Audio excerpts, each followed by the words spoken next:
1 बजे के अराउंड रहेगा वो कुछ, फिर ध्यान रखना थोड़ा सा इसके ऊपर। Hello guys, welcome to study I Q R. Sorry about the delays थोड़ा सा, ठीक है। या so will move forward in a minute, let other people also join in. Meanwhile अगर आपके कोई डाउट रहेंगे तो you will let me know, ठीक है। ये वाला तो अलग ही पंगा है पीयूष, ये हमेशा चालू रहता है, पता नहीं कैसे। अरे कुछ बढ़िया चीज़ नहीं है, ठीक है। कुछ इश्यू हो गया तो तुम्हें ही पकड़ूंगा मैं। हाँ ठीक है, चलो ओके। सो या ठीक है, सो लेट्स मूव फॉरवर्ड। अगर कुछ डाउट रहेगा सबसे पहले तो you will let me know guys, ठीक है। क्लास 1 PM से कब होगी? तो जैसे ही मेरे ओरिएंटेशन खत्म होंगे तब, एंड ओरिएंटेशन कब खत्म होंगे? तो फ्राइडे को, राइट। हाँ, ऑडियो एंड वीडियो एक बार यार कंफर्म कर लेना, ऑडिबिलिटी एंड विजिबिलिटी ठीक है ना सब, उसमें कोई डाउट नहीं है, right. Just confirm the audibility and visibility once. Clear है, राइट। चलो गुड, ठीक। हाँ ओके, चलो गुड। एक एक करके अभी। हाँ PPT and handwritten notes, यार मैंने आपको बताया ना, ओरिएंटेशन की तो आपको सिर्फ पीपीटी मिलेगी as far as crux material is concern, and there after handwritten note जो आपके एक्चुअल लेक्चर चालू होंगे तब आपको मिलेंगे। तो मैंने आपको पहले वाले ओरिएंटेशन में भी क्लियरिफाई करवा दिया था कि this is something that I always take before the starting of my actual batch, right. तो अब जब एक्चुअल बैच जो मोस्ट प्रॉब्ली आपकी फ्राइडे से ही चालू होगी, तो all this are orientation session. Orientation session में what we are trying to do exactly, we are trying to get to know the history optional. History optional में अगर मैं आपको डायरेक्टली मॉडर्न से पढ़ाना चालू कर दूं, देन वो गड़बड़ वाली बात होगी। बिकॉज प्रॉब्लम क्या होता है कि इतिहास सुनते ही बच्चों को लगता है कि भाई इसको रट लेते हैं, और रटने के बाद जो है बेसिकली चीज़ें जो आराम से या फिर मार्क्स आ जाएंगे, जबकि ऐसा नहीं होता है। History is basically very analytical subject. वो एनालिसिस जब तक आपको नहीं आएगा तब तक थोड़ी सी गड़बड़ होगी ही होगी। तो हमने अभी तक 3 ओरिएंटेशन लास्ट वीक में किए थे, ये वीक में we are going to take 5 orientation, तो मंडे टू फ्राइडे तक चलने वाले हैं। एंड ये 5 ओरिएंटेशन में हम थोड़ा सा और इम्पॉर्टेंट चीज़ है जो हिस्ट्री ऑप्शनल की, वो थोड़ी सी देखेंगे। जैसे हमने पहले 3 ओरिएंटेशन में देखा था कि इतिहास या फिर हिस्ट्री एग्जैक्टली होता क्या है, एंड हिस्ट्री को पढ़ने का तरीका क्या होता है, that is how what are basic the sources. And ये सोर्सेज जो है उसको क्या कैसे कैसे हम लोग क्लासीफाई करते हैं, what are the different type of the sources. तो आज और कल का लेक्चर तो ये बेसिकली हिस्टोरियोग्राफी के ऊपर होगा, that is art of writing history. तो उसके ऊपर भी थोड़ा सा देखना पड़ेगा कि इतिहास एग्जैक्टली लिखा क्यों जाता है, इतिहास लिखता कौन है, यानी लिखने के पीछे के पर्पस क्या है। तो ये सारी चीजें जब तक आपको नहीं पता चलेंगी तब तक होगा क्या, you will pick up any particular era and directly उसको फिर रट्टा मारना चालू करोगे, उससे मार्क्स नहीं आने वाले 300+, गॉट इट। तो this is something that I am taking over and above orientations होते हैं ये सारे के सारे। It will help you build a foundation of the entire history optional. It will help you in getting the approach of the history optional कि exactly history optional को tackle करना है, तो वो करना कैसे है। आई hope it is quite clear. तो इसके सिर्फ पीपीटीज मिलेंगे जब एक्चुअल लेक्चर हमारे फ्राइडे ऑनवर्ड जब चालू होंगे, तो ऑब्वियसली फ्राइडे ऑनवर्ड के बाद आपको डेली बेसिस पे जो crux material and there after फिर हैंड रिटन नोट से दोनों मिलेंगे। I hope it is quite clear, okay. हाँ हाँ okay sir, daily PDF print out करवाने में थोड़ा प्रॉब्लम होगा। क्या आप 4 में से एक सब्जेक्ट की नोट्स वाली पीडीएफ एक साथ पहले ही प्रोवाइड करवाओगे? That I will tell you, right, don't worry. जब हमारा पहला लेक्चर रहेगा मीडियल का, तो that time I tell you कि वो मैं करवाता हूँ, बट उसका एक प्रोसेस है। वो basically I open up the window जिसमें आपको मुझे वो मेल भेजना पड़ेगा फॉर द कंपाइलेशन मटेरियल के लिए। तो जब होगा तब I will provide it to you, okay. Clear? हाँ sir, this is my first class, then कितना सिलेबस मिस हुआ? बिल्कुल सिलेबस मिस नहीं हुआ। This are the orientation classes, right. वही मैंने आपको बताया था कि orientation classes will help you lay the foundation. अभी तक मैंने हिस्ट्री पढ़ानी चालू ही नहीं की है, तो ये सारी ओरिएंटेशन है। ओरिएंटेशन में धीरे धीरे आपको चीज़ें जो पता चल जाएगी, गॉट इट। हाँ, thereafter daily print out का तो मैंने आपको बताया, मैं आपको कंपाइलेशन प्रोवाइड करवाऊंगा, बट वो basically again that is over and above आपके सॉफ्टवेयर में नहीं मिलेगा। You need to drop a mail to me for that purpose. तो उसके बारे में आपको मोस्ट प्रोबेबली मंडे मंडे को बताऊंगा, ओके। हाँ sir, why are there so many English word derive from Greek और लैटिन? नो, लैटिन से डिराइव हुए हैं, ओके। तो basically Latin is the mother tongue. ये लैटिन लैंग्वेज से ही ultimately Portuguese, Spanish, French and there after English, ये 4 main सब लैंग्वेजेस जो बेसिकली डिराइव की गई है। तो Latin is a mother language, you can say, okay. There after हाँ sir, corroborating historical evidence, there is any criteria, either one literary or one archaeological is required? No no as such criteria. पहले तो आपको कोरोबोरेशन देखने पड़ेंगे। तो एक literary एक archaeology हो सकता है, या फिर same information is available in 2 or more literary sources, या फिर same information can be corroborated via 2 or more archaeological sources. तो इसके एग्जाम्पल भी हम देख सकते हैं। सो से फॉर एग्जाम्पल हड़प्पन पीपल जो है, उन्होंने जो लिखा है वो हम लोग को पढ़ना नहीं आता। तो हम लोग को पता है कि भाई हड़प्पा जो है वो एक ट्रेडिंग टाउन था या फिर ट्रेडिंग सिविलाइजेशन था। क्यों? बिकॉज हम लोग को हड़प्पा में फैक्ट्रीज दिखाई दी है, बहुत सारे क्राफ्ट एंड इंडस्ट्रीज दिखाई दिए हैं। तो ये हो गया एक क्या, then archaeological evidences. And same archaeological evidences हमको मेसोपोटामिया दिखाई देता है कि हड़प्पा की पॉटरी हो सकती है, हड़प्पा के सील्स हो सकते हैं, हड़प्पा की ज्वेलरी हो सकती है। ये सारी चीज़ें जो हम लोग को मेसोपोटामिया में मिली है। तो हड़प्पा के सिविलाइजेशन में जो आर्कियोलॉजिकल एविडेंसेस है उससे भी हमको यही पता चलता है कि it was a trading town और trading civilisation, and that can be corroborated by the archaeological evidences that we have got in Mesopotamia. तो आर्कियोलॉजिकल एविडेंसेस भी आपको कोरोबोरेशन में हेल्प करेंगे, लिटरेरी भी करेंगे। तो ऐसा कोई हार्ड एंड फास्ट क्राइटेरिया नहीं होता है, राइट? हाँ, ठीक है। हाँ,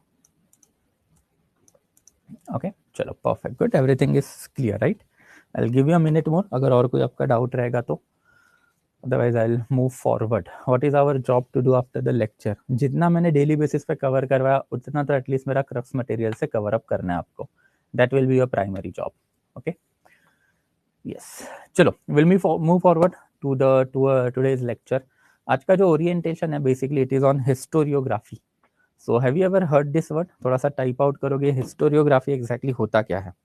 कुछ आइडिया है कि what is exactly this terminology called as historiography?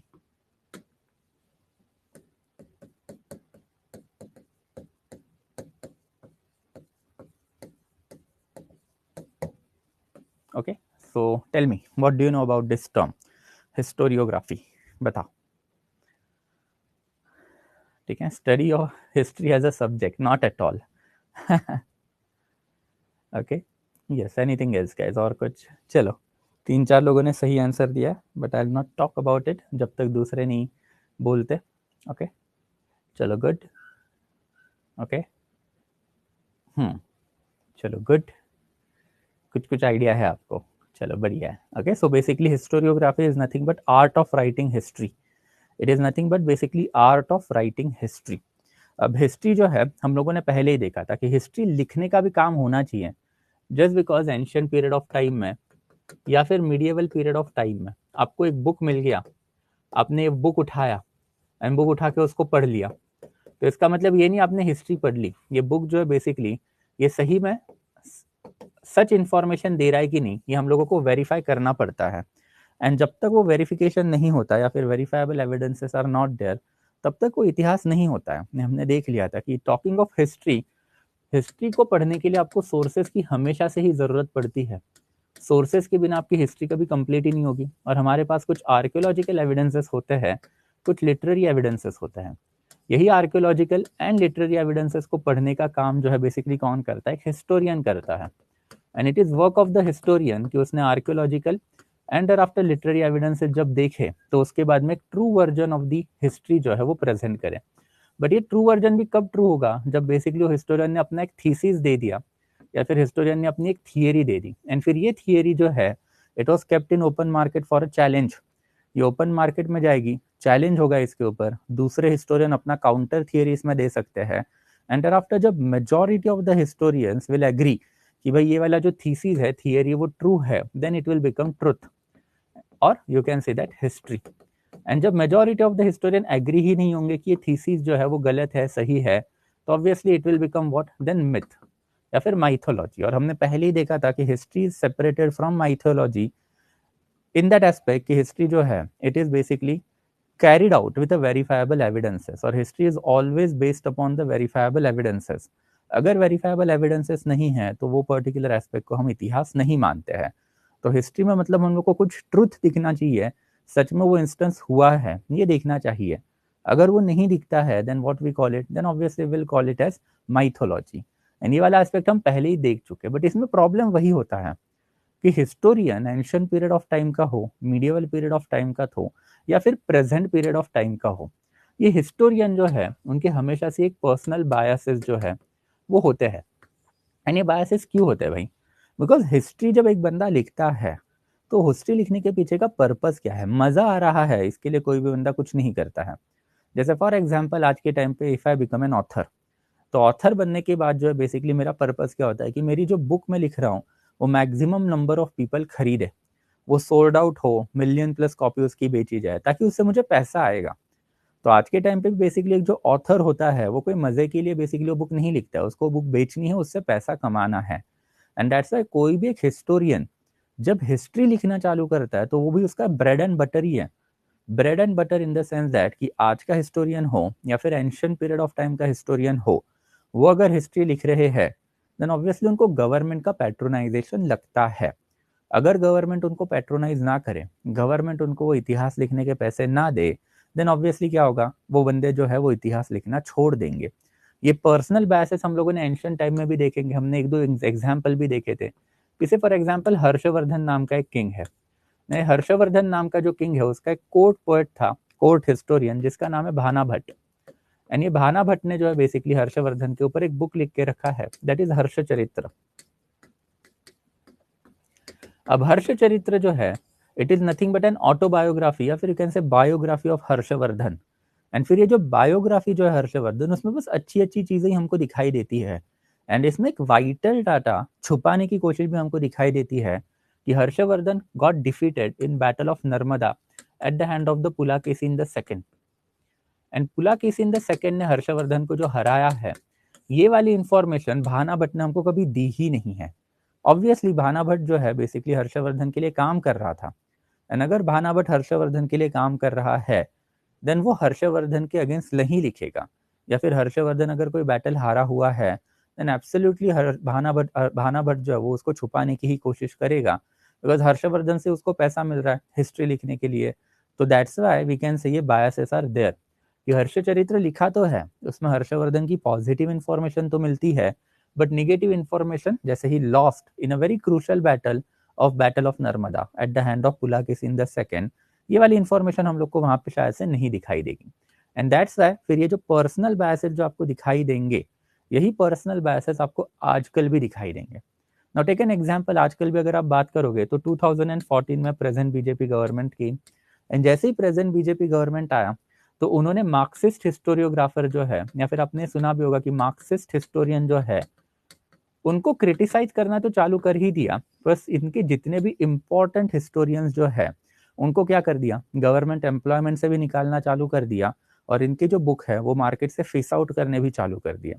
कुछ इंपॉर्टेंट नाम इसमें अगर रहेंगे देन ऑब्वियसली कौन है, तो Romila Thapar, and second important नाम जो है बेसिकली इज बिपान चंद्रा। बिपान चंद्रा के साथ गवर्नमेंट ऑफ बीजेपी के झगड़े जो बहुत ही एक्सट्रीम लेवल पे चले गए थे, अल्टीमेटली डाइड इन 1718। तो उसके बाद में वो बेसिकली वो जो स्टैंड ऑफ है वो खत्म हुआ। बट रोमिला थापर के साथ तो बीजेपी गवर्नमेंट का स्टैंड ऑफ आज भी चल रहा है।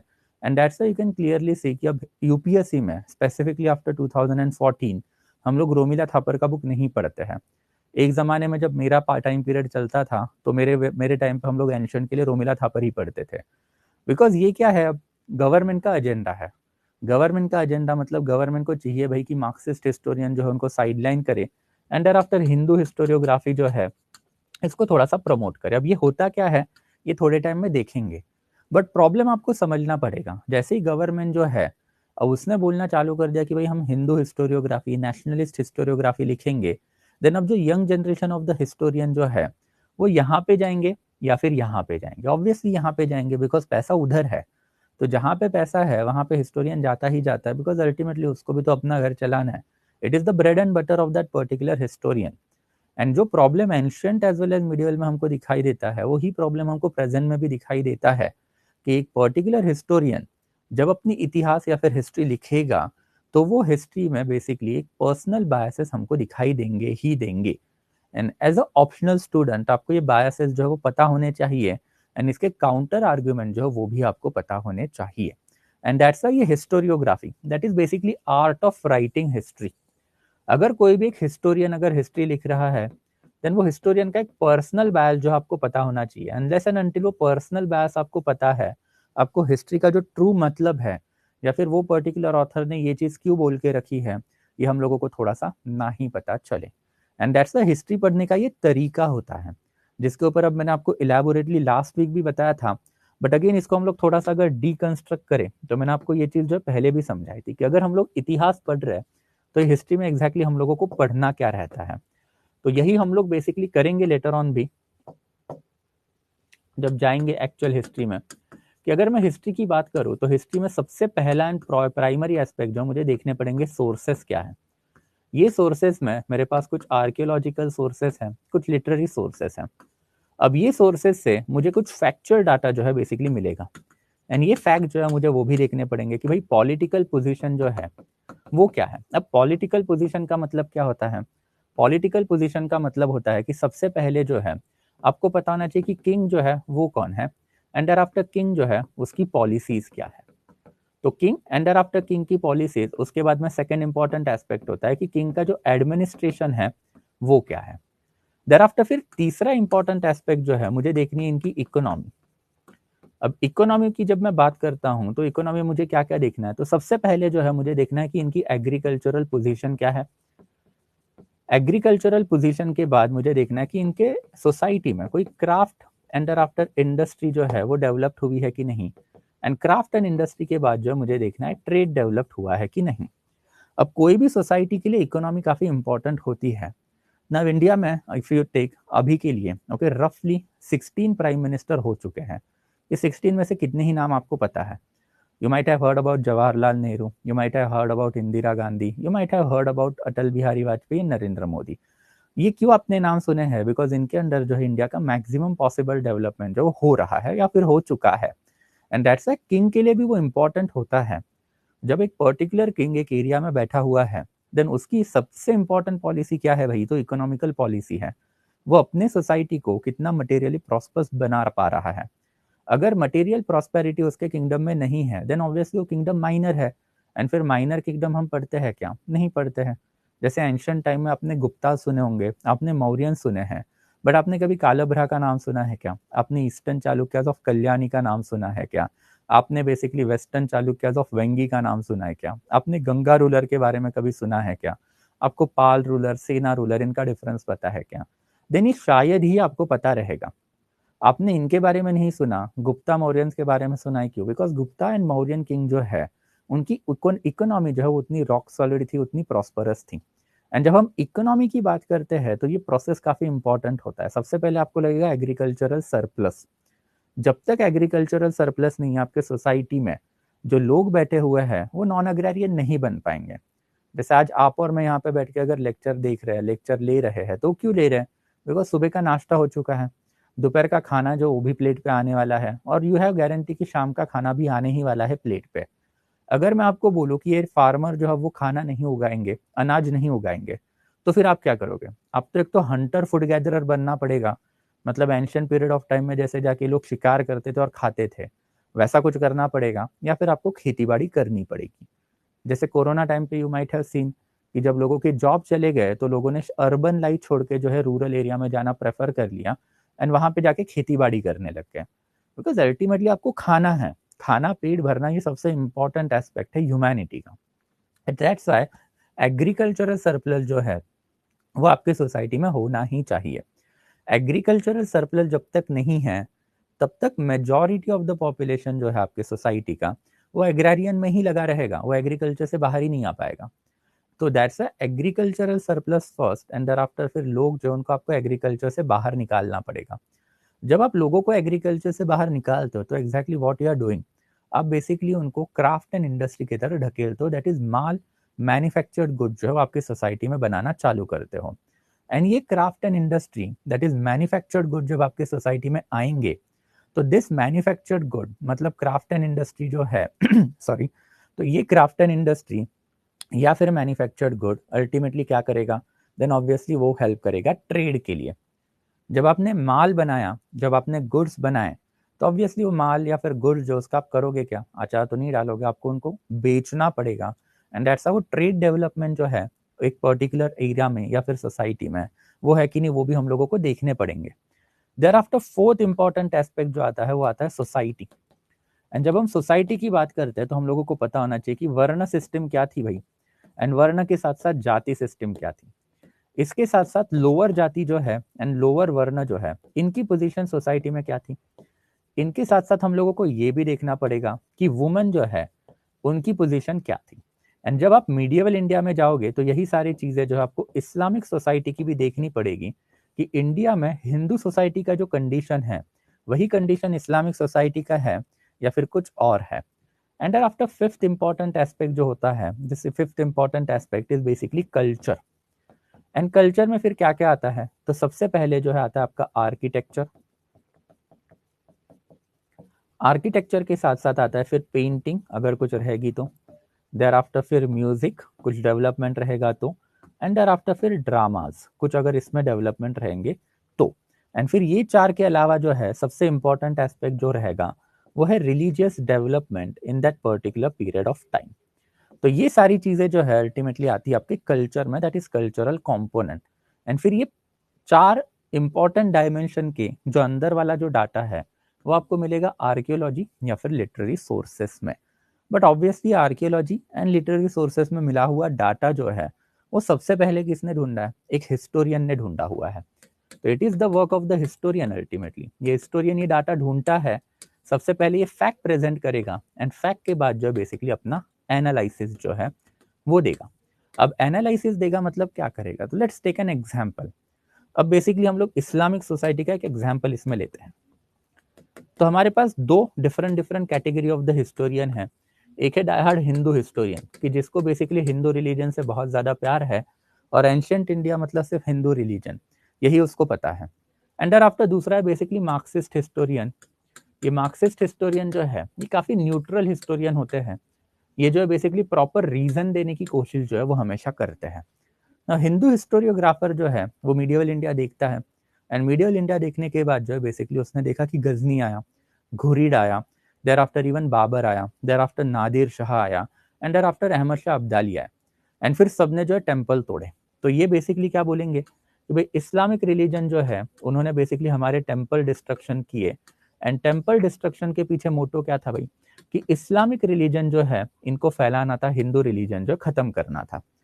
अब वही हम लोग अगर मार्क्सिस्ट हिस्टोरियन देखेंगे तो मार्क्सिस्ट हिस्टोरियन क्या करते हैं, इनको काउंटर करने की कोशिश करते हैं कि भाई जो हिंदू हिस्टोरियोग्राफर ने लिखा हुआ है ये सही में वैसी ही चीज हुई है या नहीं है। बिकॉज आर्कियोलॉजिकल एविडेंसेस से एंड लिटरेरी एविडेंसेस से हमको ये तो पता चला कि भाई टेम्पल डिस्ट्रक्शन तो हुआ है, मूर्तियां भी टूटी है, मंदिरों को लूटा भी गया है, बट उसका एनालिसिस अल्टीमेटली मैटर्स ना। अब हिंदू हिस्टोरियोग्राफर जो है उसका एक पर्सनल बायस है, उसको हिंदू रिलीजन से बहुत ज्यादा प्यार है, एंड प्यार होने के साथ साथ उसका एनालिसिस जो उसमें भी वो बायसेस आपको दिखाई देंगे।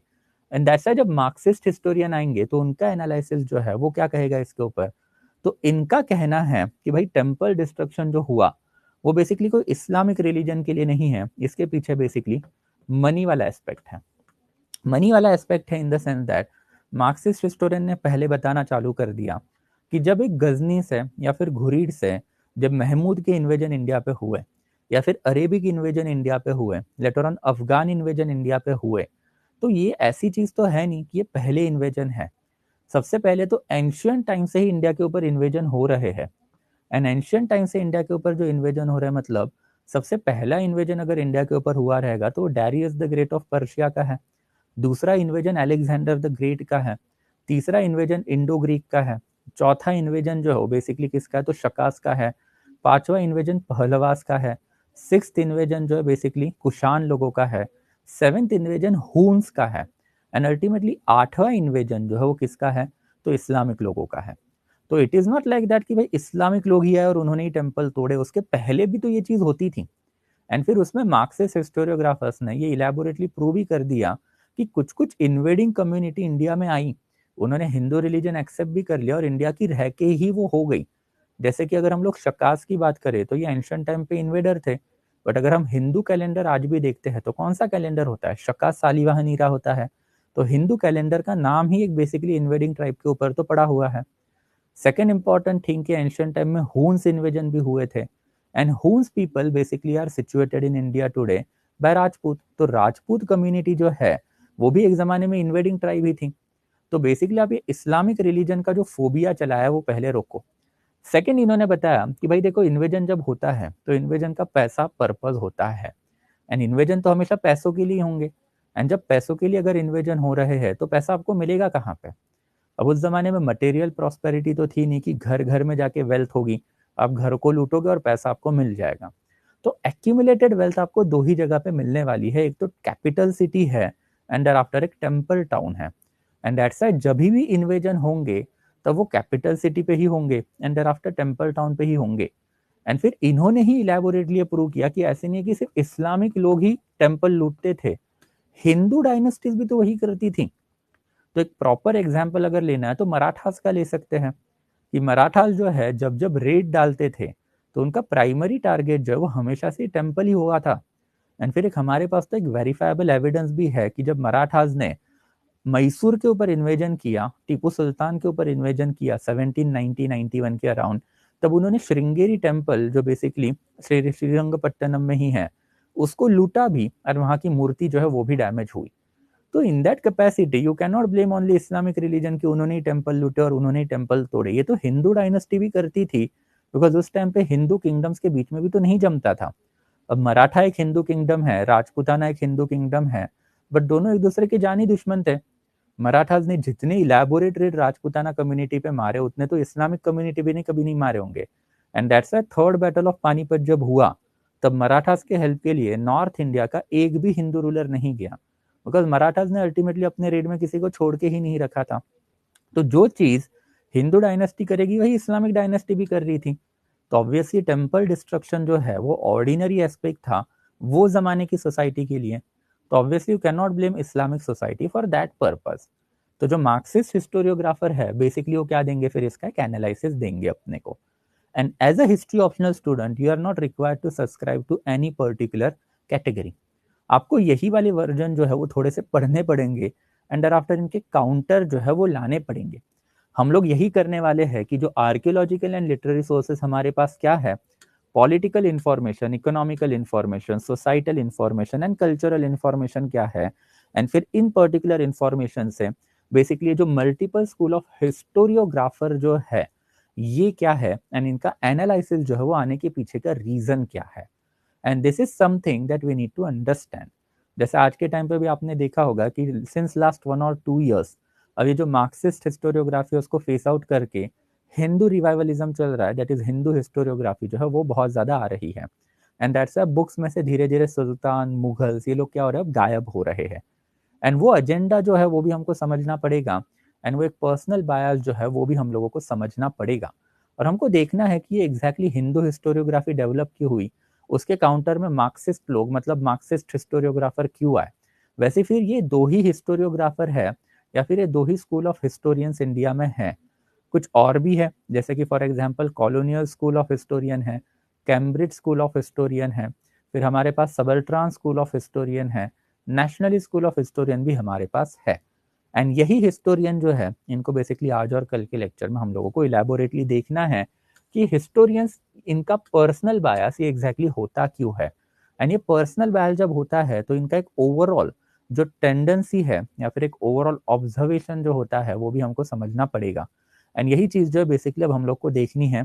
तो अगेन इन नटशेल कि जब हम हिस्टोरियोग्राफी की बात करते हैं तो historiography is nothing but an art of writing history, कि कोई भी एक हिस्टोरियन जब हिस्ट्री लिखेगा तो हिस्ट्री लिखी क्यों जाती है एंड उसके पीछे उसने पर्सनल बायसेस जो है वो क्या है, तो वो भी हम लोगों को देखने पड़ेंगे। एंड देयर आफ्टर जो फैक्चुअल डाटा है सोर्सेस से मिला हुआ, ये सारा का सारा जो फैक्चुअल डाटा जो है ये भी हम लोगों को देखना पड़ेगा। एंड यही वाला अप्रोच जो है वो ancient as well as medieval के लिए जो हम लोगों को इलेबोरेटली लगाना पड़ता है। जब हम मॉडर्न इंडिया में आते हैं तो मॉडर्न इंडिया में थोड़ा सा आर्कियोलॉजिकल सोर्सेज जो है उसका पैरामीटर कम हो जाता है, आर्किटेक्चर का parameter, painting, music and drama का पैरामीटर जो है कम हो जाता है। बट बाय एंड लार्ज जो है यही पैरामीटर हम लोगों को हर जगह पे लगाने आने चाहिए। कुछ कुछ एरिया है जो ग्रे एरियाज होते हैं जहाँ पे पैरामीटर नहीं लग सकते, वो जब हम लोग लेक्चर में जाएंगे तो इलेबोरेटली देखेंगे। आज के लिए बस ऊपर ऊपर से हम लोगों को देखना है, but I hope it is quite clear कि हिस्टोरियोग्राफी एग्जैक्टली होती क्या है एंड हिस्ट्री को पढ़ने का जो एग्जैक्ट अप्रोच जो होता है वो क्या होता है। अब यहाँ तक अगर कोई डाउट रहेगा then you will type it out and I will take your doubt, अगर कुछ नहीं रहेगा तो will move forward. Okay okay, So any doubt till here so far, guys? हाँ.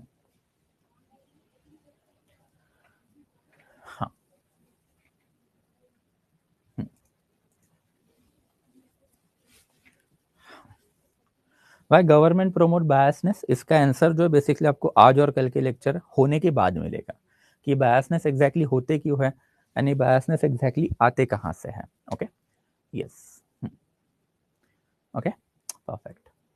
हाँ, मार्क्सिस्ट सेल्फ फाइनेंस क्यों होंगे भाई? मार्क्सिस्ट लोगों को प्रमोट करने का काम जो है बेसिकली सारा का सारा जो है कांग्रेस गवर्नमेंट करती थी, right.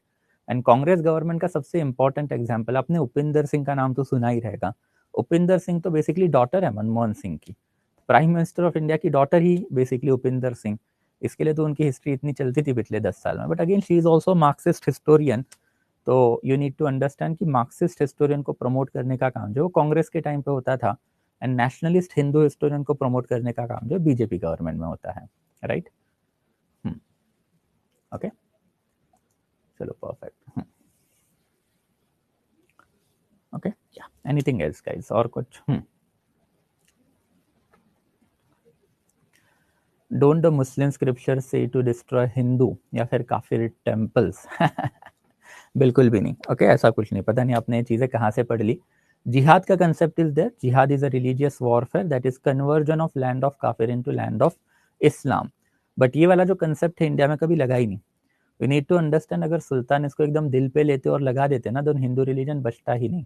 It is basically Islamic religion जिन लोगों ने पूरा सेंट्रल एशिया से जिविश रिलीजन खत्म कर दिया, पर्शिया से जोरास्ट्रियन रिलीजन खत्म कर दिया, सेंट्रल एशिया से बुद्धिस्ट रिलीजन जो है वो खत्म कर दिया.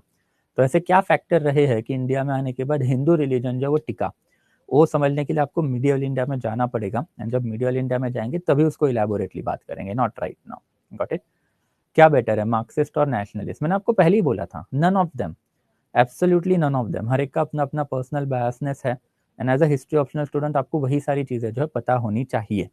Got it? तो वही सारी चीजें आपको पढ़नी है कि आपका सबसे पहला एंड प्राइमरी एस्पेक्ट फोकस होगा किसके ऊपर? तो फैक्चुअल डाटा के ऊपर. ये फैक्चुअल डाटा से अल्टीमेटली जो एनालिसिस आता है उसमें आपका एक खुद का एनालिसिस होना चाहिए एंड आफ्टर एक हिस्टोरियन का एनालिसिस भी आपको पता होना चाहिए. तो ये सारी चीजें लेटर ऑन जब लेक्चर में जाएंगे तब इसके बारे में बात करेंगे, राइट.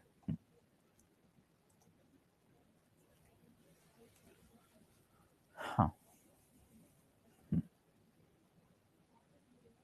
हाँ sir, if contemporary power houses doesn't give patronage then why to analyze history with various aspect just to go with the need of the hour? देखो ये प्रॉब्लम वही होता है ना कि मतलब बेसिकली बायसनेस जो है वो गवर्नमेंट का अलग होता है, ऑर्डिनरी पब्लिक का अलग होता है. तो से फॉर एग्जांपल अगर बीजेपी गवर्नमेंट भले ही हिंदू नेशनलिस्ट प्रोपोगेंडा या फिर हिंदू नेशनलिज्म जो उसको पैट्रोनाइज कर रहा है, बट आपने देखा होगा कि एनसीईआरटी का डाटा निकालने के लिए just last year that is 2022 में गवर्नमेंट ऑफ इंडिया जो है उन्होंने क्या किए, कोशिशें चालू की, जबकि गवर्नमेंट 2014 से बैठा. अब ये क्यों? बिकॉज अल्टीमेटली गवर्नमेंट जो पॉलिटिकल पावर है उनकी आइडियोलॉजी तो होती ही है, बट वहाँ पे एक ब्यूरोक्रेसी नाम की भी चीज बैठी है. एंड ये ब्यूरोक्रेसी वर्सेस पॉलिटिकल गवर्नमेंट जो इनमें ट्रसल जो हमेशा चलती रहती है. एंड अल्टीमेटली आपके जो पेपर चेकर जो रहेंगे वो कौन है हम लोगों को नहीं पता, बट उसमें कोई ना कोई तो ब्यूरोक्रेट्स ही होते हैं या फिर कोई ना कोई तो प्रोफेसर ही होते हैं. तो अगर आपने बस एक ही पर्टिकुलर वर्जन को सब्सक्राइब करना चालू कर दिया, it will reflect in your answers. And अगर वो आंसर को अगर रिफ्लेक्ट होता है देन ऑब्वियसली फिर आपको मार्क्स नहीं मिलेंगे. I hope it is quite clear, right. तो आपका पेपर चेक करने के लिए मोदी जी खुद तो आने वाले हैं नहीं, राइट, कोई दूसरा ही आएगा. अब वो कौन से वर्जन का बंदा है ये हम लोग को थोड़ी ना पता. And that's why that neutrality is always important. अगर वो न्यूट्रलिटी नहीं है तो फिर मार्क्स नहीं आएंगे आपको पेपर में, फिर आप आईएएस नहीं बनोगे. सिंपल है, राइट. ओके, चलो गुड. हाँ sir, in answer writing neutral, absolutely. वही तो मैंने आपको बताया ना, just because Modi is saying a particular thing does not mean that bureaucrats are listening to it. There is a huge undercurrent also ना. Bureaucracy is a very huge thing and ultimately bureaucracy जो है basically they always act as a counter current to the existing government. तो अगर existing government अगर कुछ मैल practice कर रहा है देन उनके रोकने का एक बड़ा जिम्मा जो ब्यूरोक्रेसी पे होता है. एंड अल्टीमेटली हम लोगों को वो भी बेसिकली देखना पड़ेगा कि पेपर चेक करने वाला जो बंदा है वो हम लोग को नहीं पता. He is most probably a historian. And जब एक बेसिकली हिस्टोरियन जब होता है तो उसके जो बायसेसनेस जो है वो बेसिकली क्या है वो हम लोगों को नहीं पता है. And that's why need to understand कि थोड़ा सा न्यूट्रलिटी आपको पेपर में दिखाना पड़ेगा ही पड़ेगा। जब तक वो न्यूट्रलिटी नहीं दिखाओगे तब तक थोड़ी सी गड़बड़ जो है वो चली होगी ही होगी। ओके, यस, हाँ, but perfect clear. Okay, anything till your sofa, यहाँ तक अगर कुछ डाउट होगा तो जल्दी से बताओगे। क्लियर है, right? I will give you a minute still अगर कोई भी डाउट रहेगा, but meanwhile I hope it is quite clear कि मतलब बेसिकली जो हिस्टोरियन एंड हिस्टोरियोग्राफी या फिर इतिहास जो है इसको एग्जैक्टली आपको पढ़ना कैसे है। तो right now we are going to see this particular orientation, and जो ओरिएंटेशन जो है ये इसी के ऊपर है कि ये जो बेसिकली हिस्टोरियंस जो है इन्होंने इतिहास लिखना चालू क्यों किया, एंड चालू करने के बाद जो है बेसिकली ये हिस्टोरियंस जो है ये हिस्टोरियंस का एग्जैक्टली कहना जो है वो बेसिकली क्या होता है, आज इसी के ऊपर बात करेंगे। So I am going to give you a broad perspective, एक ब्रॉड पर्सपेक्टिव हम लोगों को डेवलप करना है, एंड ये ब्रॉड पर्सपेक्टिव डेवलप करने के बाद कल से जो बेसिकली हम लोगों को इसके अंदर जाना है। तो वही वाला एस्पेक्ट है, आज हम लोग देखेंगे कि हिस्टोरियोग्राफी एग्जैक्टली होती क्या है, एंड हिस्टोरियोग्राफी जो है बेसिकली अब इसके थोड़ा सा अंदर जो हम लोगों को घुसना है। Okay, yes. हाँ, न्यूट्रलिटी कैसे आएगी आंसर में, जब आप पूरा इतिहास मेरे साथ पढ़ोगे उसके बाद अपने आप आ जाएगी, डोंट वरी, ठीक है। हाँ, ठीक है।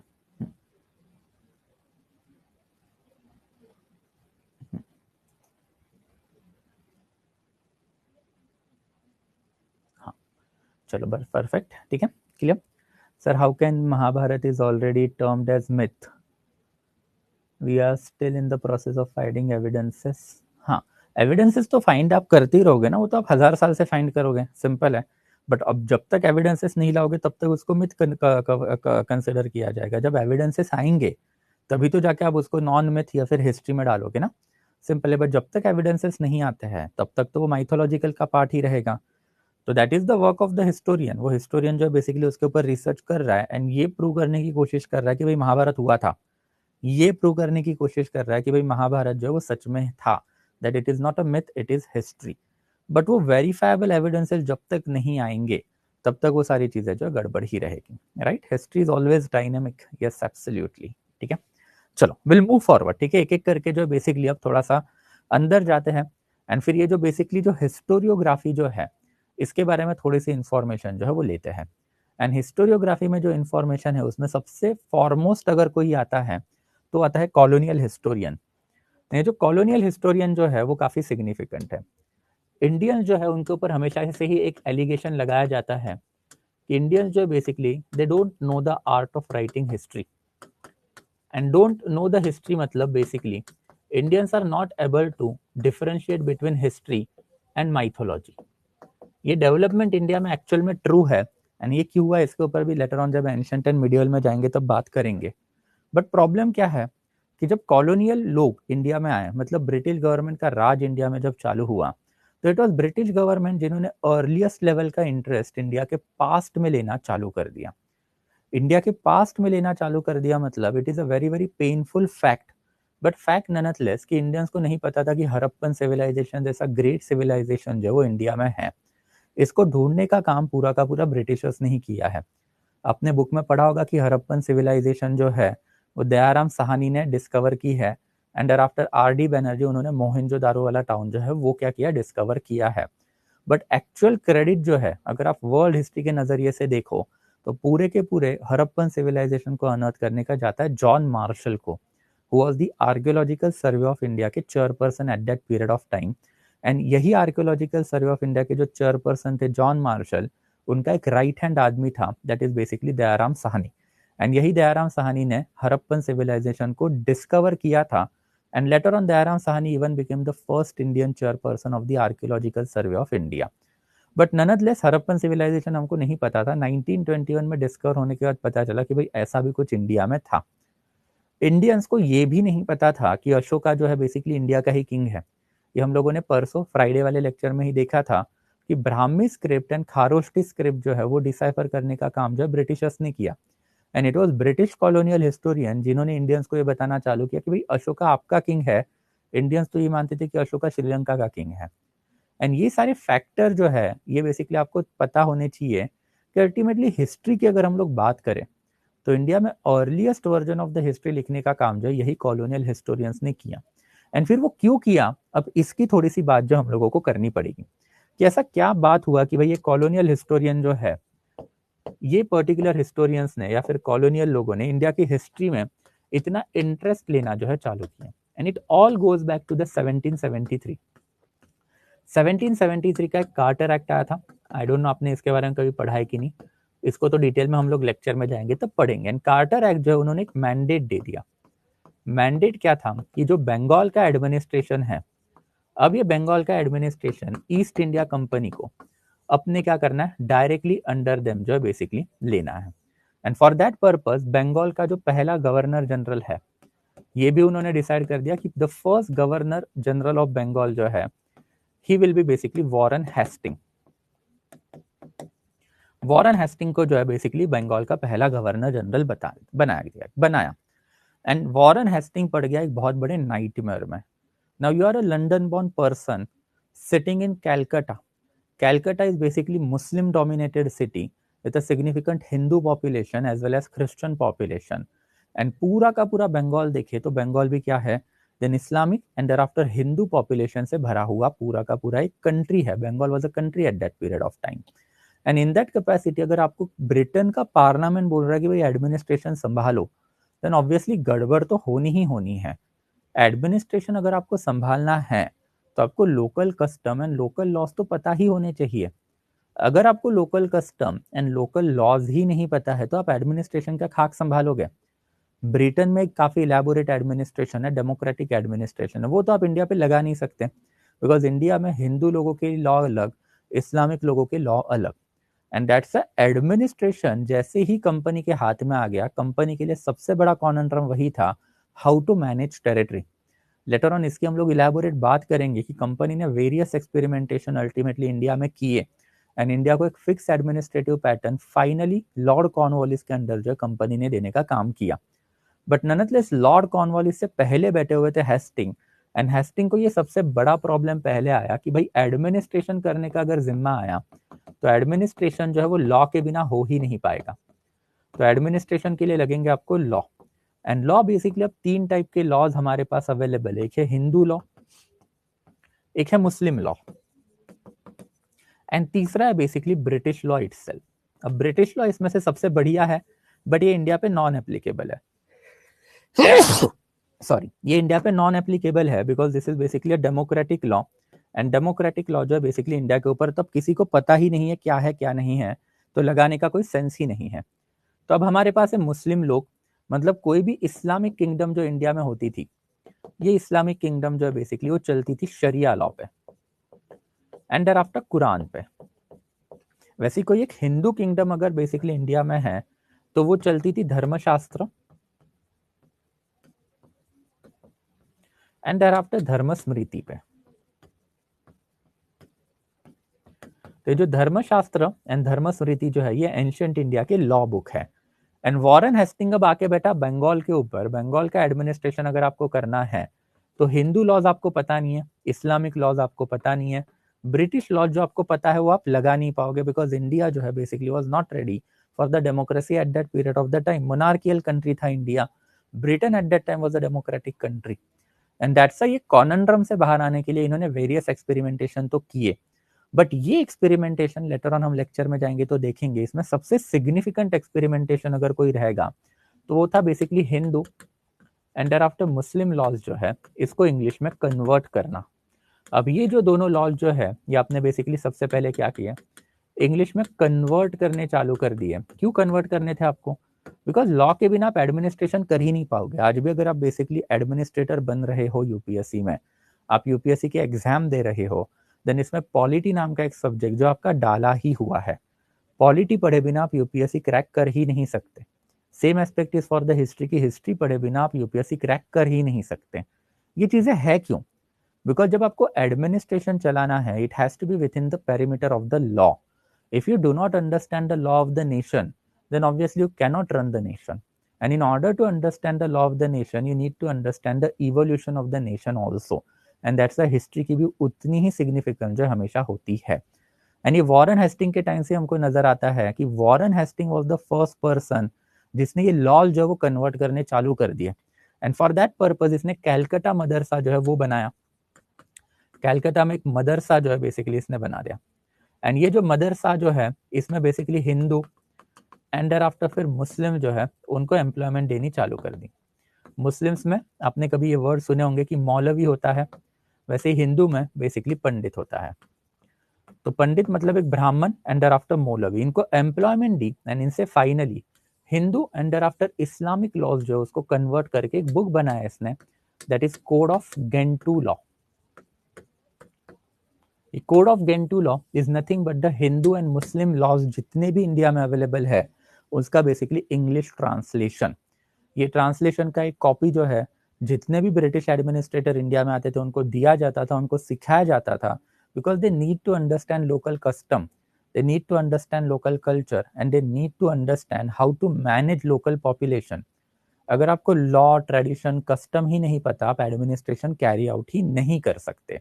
एंड दैट्स व्हाई ब्रिटिशर्स ने जैसे Hindu and after Muslim loss convert करने चालू कर दिए, इट वाज ब्रिटिशर्स या फिर वॉरेन हेस्टिंग ही हम लोग पकड़ सकते हैं, who basically faced for the first time that truth कि इंडिया को तो एक बहुत बड़ा पास्ट है। बिकॉज हम धर्मशास्त्र की अगर बात करें तो ये लॉ बुक जो है बेसिकली पुराण के ऊपर बने हुए हैं। वैसे अगर धर्मस्मृति की बात करें तो ये बेसिकली वेदा के ऊपर बने हुए सारे के सारे लॉ बुक है। एंड दैट्स व्हाई धीरे धीरे जो है ये ब्रिटिश कॉलोनियल हिस्टोरियन जो है उनका इंटरेस्ट इंडिया के हिस्ट्री में बढ़ता गया। And that's why the earliest credit of writing the history of India जो है ये हमेशा वॉरेन हेस्टिंग को ही जाता है। इट वाज वॉरेन हेस्टिंग जिसने ये ट्रेंड जो है चालू किया। एंड जैसे ही वॉरेन हेस्टिंग ने ये ट्रेंड चालू किया तो कैलकाटा में बैठे हुए जितने भी एडमिनिस्ट्रेटर थे उनका एक इंटरेस्ट जो है वो इंडिया के हिस्ट्री के लिए क्या हुआ, जागा। एंड यही कॉलोनियल हिस्टोरियन जो है बेसिकली उन्होंने क्या करना चालू कर लिया, इंडिया का पास्ट जो है वो अनर्थ करना चालू कर दिया। It is very much unfortunate कि इंडिया का पास्ट जो है वो सबसे पहले लिखना किसने चालू किया, तो it was colonial historian. And यही कॉलोनियल हिस्टोरियन मतलब British administrator as well as British historian जिन्होंने इंडिया में बैठ के सारा काम जो है अल्टीमेटली किया। बट वो करने के पीछे का रीजन आपको समझना पड़ेगा कि आपको एडमिनिस्ट्रेटर बनना है, आपको कंट्री चलानी है, आपको डिस्ट्रिक्ट चलाना है, तो लॉ के बिना पॉसिबल नहीं होगा। Monarchy as well as democracy ये दोनों रूलिंग अथॉरिटीज है, रूलिंग पैटर्न है। बट मोनार्कीज में भी लॉ जरूरी है। जैसे हिंदू मोनार्की है तो वहां पे धर्मशास्त्र धर्मस्मृति के अकॉर्डिंग लॉ चलते हैं। इस्लामिक किंगडम है तो वहां पे शरिया के अकॉर्डिंग सारे के सारे लॉ जो है वो चलते हैं। एंड फिर ब्रिटिश एडमिनिस्ट्रेटर जब इंडिया में आया तो उनके लिए वही प्रॉब्लम था कि हम लोग है Christian, we are British people, we are an outsider, और हम लोगों को मैनेज करना इंडिजीनियस पॉपुलेशन। हमारे लॉस तो हम इंडिया के ऊपर लगा नहीं पाएंगे, तो हम लोग क्या कर सकते हैं, इंडिया के ही लॉ सीखो और इंडिया के ऊपर लगाना जो है चालू करो। तो इनिशियल पीरियड पे उन्होंने वही किया। ऑब्वियसली लेटर ऑन धीरे धीरे उन्होंने डेमोक्रेटिक पैटर्न जो है वो इंडिया में इंप्लीमेंट करना जो है वो चालू कर दिया। एंड दैट्स व्हाई जो कॉलोनियल एडमिनिस्ट्रेशन जो है उसके नीड थे, जिसकी वजह से ये सारा का सारा जो इंडिया का जो एंशिएंट पास्ट जो है ये कॉलोनियल हिस्टोरियंस ने जो है कन्वर्ट करना चालू किया। तो Manusmriti one of the earliest law book we can say, इसके ऊपर लेटर ऑन जाएंगे तो पढ़ेंगे भी। बट ये क्या है, तो धर्म स्मृति का वन ऑफ द कंपोनेंट है। धर्म स्मृति के अंदर 110 से ज्यादा बुक है, उसमें से एक बुक जो है बेसिकली मनुस्मृति है। तो इसको बेसिकली इन्होंने कन्वर्ट किया। And as I told you code of Gentoo law जो है इसमें सिर्फ मनुस्मृति ही नहीं, डिफरेंट धर्मशास्त्र धर्म स्मृति and after different type of the शरिया के वर्जन जो है उसका कन्वर्जन हमको इंग्लिश में किया हुआ मिलता है। And that is why basically under him only, this is basically the photo of Warren Hastings, Asiatic Society of Bengal 1784 में बेसिकली सर विलियम जोन्स ने बनाई। This is the photo of William Jones and he was the person, colonial administrator he थे। कैलकाटा का जो British east India company का जो office है वहां पे बेसिकली ये एज अ सेक्रेटरी काम किया करते थे। तो इन्होंने अर्लीस्ट लेवल पे जो ऑर्गेनाइजेशन है एशियाटिक सोसाइटी ऑफ बंगाल ये बनाया। And Asiatic Society of Bengal जो बेसिकली उसका पर्पस क्या था कि इंडिया के जो एंशियंट टेक्स्ट बुक है उनको पहले हमारे पास लाओ एंड इसको जो है इंग्लिश में कन्वर्ट करो। And that's Asiatic Society of Bengal जो है is basically one of the forerunner in the art of writing history. एक कॉलोनियल वर्जन जो है बेसिकली हिस्टोरियोग्राफी या फिर कॉलोनियल हिस्टोरियन, इनका ये हमेशा से एक long lasting credit and legacy India में रही है कि इंडिया का एंशियंट पास्ट जो आज basically Hindu historiographer as well as Marxist historiographer जिसके ऊपर झगड़ रहे हैं, वो सबसे पहले लिखने का काम इन्हीं लोगों ने किया, दैट इज बेसिकली कॉलोनियल लोगों ने किया। और ये करने के पीछे का रीजन भी उनका वही था कि एडमिनिस्ट्रेशन करना है तो लोकल लोगों के कस्टम एंड ट्रेडिशन के बारे में सीखना पड़ेगा। एंड कस्टम एंड ट्रेडिशन में हम लोग को बहुत सारी बुरी चीजें दिखती है, वो बुरी चीजें आप आउटराइटली बेसिकली जो है बैनिश नहीं कर सकते। ये लोग लंदन में पले बड़े लोग थे, London was the foremost city of the world at that period of time, और ये आके बैठे थे कैलकाटा में, बंगाल में, इंडिया में, जहाँ पे विडोज की कंडीशन जो एकदम वर्स्ट थी, सती प्रथा जो है एकदम ऑर्डिनरी थी, ह्यूमन सैक्रिफाइसेस इंडिया में तब ऑर्डिनरी हुआ करते थे धर्म के नाम पे, and there after child infanticide भी एकदम ही ऑर्डिनरी था। एंड ये सारे के सारे प्रॉब्लम जो है ये इनको फेस करने पड़े बिकॉज अब इनके पास बंगाल का एडमिनिस्ट्रेशन है और ये एडमिनिस्ट्रेशन के नीचे ऐसी चीजें चल रही है। You need to imagine the consequences कि अगर ये सारी चीजें लंदन में लीक हो जाती, कि वॉरेन हेस्टिंग के एडमिनिस्ट्रेशन के नीचे बंगाल में बेसिकली क्या हो रहा है, तो सती हो रही है या फिर चाइल्ड इन्फेंटिसाइड हो रहा है। And that's why this people wanted to understand कि ये कल्चर जिनका इतना बड़ा पास्ट है उनमें सारी मैल प्रैक्टिसेस है क्यों भाई। ये मैल प्रैक्टिसेस हम लोग को एज सच वेस्टर्न कंट्रीज में तो दिखाई नहीं देती है, and that's the ancient text book लाओ और उसको आप इंग्लिश में कन्वर्ट करो ताकि आपको एक इंडिया के सोसाइटी का इवोल्यूशन जो है पता चलेगा। एंड यही काम जो एशियाटिक सोसाइटी बंगाल ने चालू किया। एंड इसी के जो फाउंडर थे that is basically sir William Jones, जिन्होंने अर्लीस्ट लेवल पे अभिज्ञान शकुंतलम नाम का जो बुक है जो कालिदासा ने लिखा था, एंशियंट में जाएंगे तो ये बुक के बारे में भी देखेंगे, उसको कन्वर्ट अर्लीस्ट लेवल पे जो है इंडिया में किया था।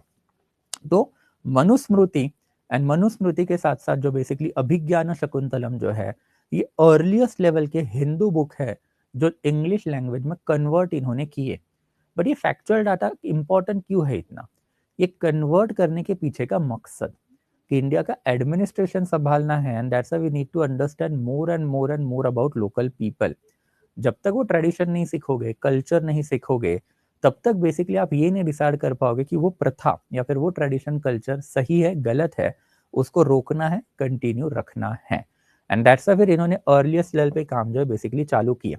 वैसे ही फिर 1785 के अराउंड ही विल्किंस ने भगवत गीता को भी इंग्लिश में ट्रांसलेट कर दिया था। एंड बाय 1804 जेम्स मैकिन्टोश ने बॉम्बे एशियाटिक सोसाइटी भी बना दी थी। एंड फाइनली 1823 में ये जो बेसिकली लाइक माइंडेड पीपल है जिनको ईस्टर्न कल्चर मतलब ओरिएंटल मतलब पुराना कल्चर इसमें इंटरेस्ट था, उन्होंने लंदन में अल्टीमेटली एक सोसाइटी बनाई that is Asiatic Society of Great Britain. And ये Asiatic Society of the Great Britain ने अल्टीमेटली बहुत सारे कॉलोनियल हिस्टोरियन प्रोड्यूस किए हुए हैं। इसमें से कुछ कुछ इंपॉर्टेंट नाम अगर हम देखें तो Alexander Cunningham, and Alexander Cunningham के साथ साथ विंसेंट आर्थर स्मिथ। अब ये दोनों लोगों की बात जो है बेसिकली मॉडर्न इंडिया में जाएंगे तो बार बार होती ही रहेगी। But just in brief, archaeological survey of India जो आज भी इंडिया का कल्चरल एस्पेक्ट में one of the foremost organisation है, ये बनाने का काम जो है बेसिकली किया किसने था, तो अलेक्जेंडर कनिंघम ने किया था। Alexander Cunningham was the founder as well as first president of the archaeological survey of India, और इनका कंट्रीब्यूशन इंडिया में तो बहुत ही ज्यादा रहा है जिसकी लेटर ऑन बात करेंगे। And after Vincent Arthur Smith जो है, ये नाम भी काफी सिग्निफिकेंट है बिकॉज 1900 से लेके 1905 के बीच में इन्होंने टोटल 7 वॉल्यूम जो है इंडिया के एंशंट एंड मिडिएवल पास के बारे में लिखे हुए थे। तो एक जो प्रॉपर क्रोनोलॉजी जो आप आज आपको और हमको पता है कि बेसिकली बाबर के बाद जो है हुमायूं आया, हुमायूं के बाद अकबर आया, वैसे ही पहले सुल्तान हुए फिर मुगल हुए, वैसे ही पहले मौर्यन हुए एंड आफ्टर गुप्ता हुए। ये सारी क्रोनोलॉजी जो है जो आज हर एक ऑर्डिनरी इंडियन को पता है वो विंसेंट आर्थर स्मिथ ने सबसे पहले बनाई हुई क्रोनोलॉजी थी इन हिज इंडियन वॉल्यूम्स और 7 volumes on Indian history. But in ultimately ये वाला ऑर्गेनाइजेशन भी काफी सिग्निफिकेंट था जिन्होंने ईस्टर्न कल्चर और ईस्टर्न हिस्ट्री जो है वो लिखनी चालू कर दी। एंड यही ईस्टर्न कल्चर और ईस्टर्न हिस्ट्री जो है बेसिकली इंडिया का वन ऑफ द फाउंडेशन या फिर foundation of the entire history जो है माना जाता है। बिकॉज इनके आने से पहले इतिहास में कोई इंटरेस्ट ले ही नहीं रहा था इंडिया में। एंड इंडियंस को as I told you multiple information तो खुद ही नहीं पता थी कि हरप्पन सिविलाइजेशन क्या है। Thereafter even we can talk about basically ये जो है दैट इज अशोका जो है या फिर मौर्यंस इंडिया के ही है, बाहर के नहीं है। तो ये सारे एस्पेक्ट जो है it clearly shows the ignorance of the past and the society that ignores the past can not move forward. Because आप अपने पास के गलतियों से ही तो सीखते हो, अगर पास के गलतियों से नहीं सीखोगे तो कैसे सीखोगे। And that's why it is quite important history जो है वो आपके सोसाइटी में हमेशा से ही होनी चाहिए। And you shall be knowing कि what mistakes our ancestors have done, वही मिस्टेक्स हम लोग को अब क्या करने हैं तो प्रिवेंट करने हैं। एंड देयर आफ्टर फिर 1857 के बाद जो है बेसिकली ईस्ट इंडिया कंपनी का राज चला गया, डायरेक्टली ब्रिटिश गवर्नमेंट ने इंडिया का कब्जा कर लिया। एंड ब्रिटिश गवर्नमेंट के अंडर अल्टीमेटली जो हिस्ट्री जो है वो लिखने का काम जो है बाय एंड लार्ज जो है क्या हो गया, देन ये एक तो बेसिकली क्रिश्चियन मिशनरीज के हाथ में चला गया, या फिर बेसिकली लंदन में बैठे हुए हिस्टोरियंस के हाथ में चला गया। तो इसमें से कुछ कुछ इंपॉर्टेंट लेटर ऑन हम लोग देखेंगे भी, बट एक ओवरऑल या फिर general observation of the colonial historian जो हम लोग को पता होना ही चाहिए। एंड ये कॉलोनियल हिस्टोरियन में हम लोगों को दो टाइप के बायसेस दिखते हैं, एक तो 1857 के पहले वाला एंड 1857 के बाद में वाला। तो 1857 के पहले मतलब जो ईस्ट इंडिया कंपनी का राज जो था, ये ईस्ट इंडिया कंपनी के राज में अल्टीमेटली जो ईस्ट इंडिया कंपनी के जो एडमिनिस्ट्रेटर थे उनका बहुत ज्यादा कंट्रीब्यूशन रहा है टू अनर्थ इंडिया पास्ट। इन्होंने बेसिकली क्या कर लिया कि इंडिया का जो पास्ट था उसको डिकोड करने का काम कर दिया, इसको अनर्थ करने का काम कर दिया, मतलब बेसिकली इसको ढूंढने का काम कर लिया। एंड यही डिकोडेशन के ऊपर अल्टीमेटली इंटरप्रिटेशन देने का काम जो है 1857 के बाद के जो कॉलोनियल हिस्टोरियंस हुए उन्होंने किया। बट अनफॉर्चुनेटली जैसे इंडिया में आजकल अगर आप हिंदू हिस्टोरियन देखोगे तो क्या करते हैं, glorification of the ancient past.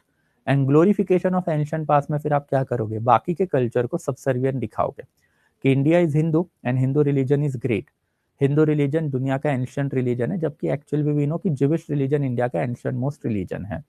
Sanskrit language एक जमाने की बहुत बड़ी लैंग्वेज थी and it is a first written language of India. अब ये भी हम देख चुके हैं कि it is not Sanskrit, it is actually Prakrit which is a written और first language of our country, जिसके बारे में अब लास्ट लेक्चर में हम लोगों ने ample amount of the discussion already करके रखा है।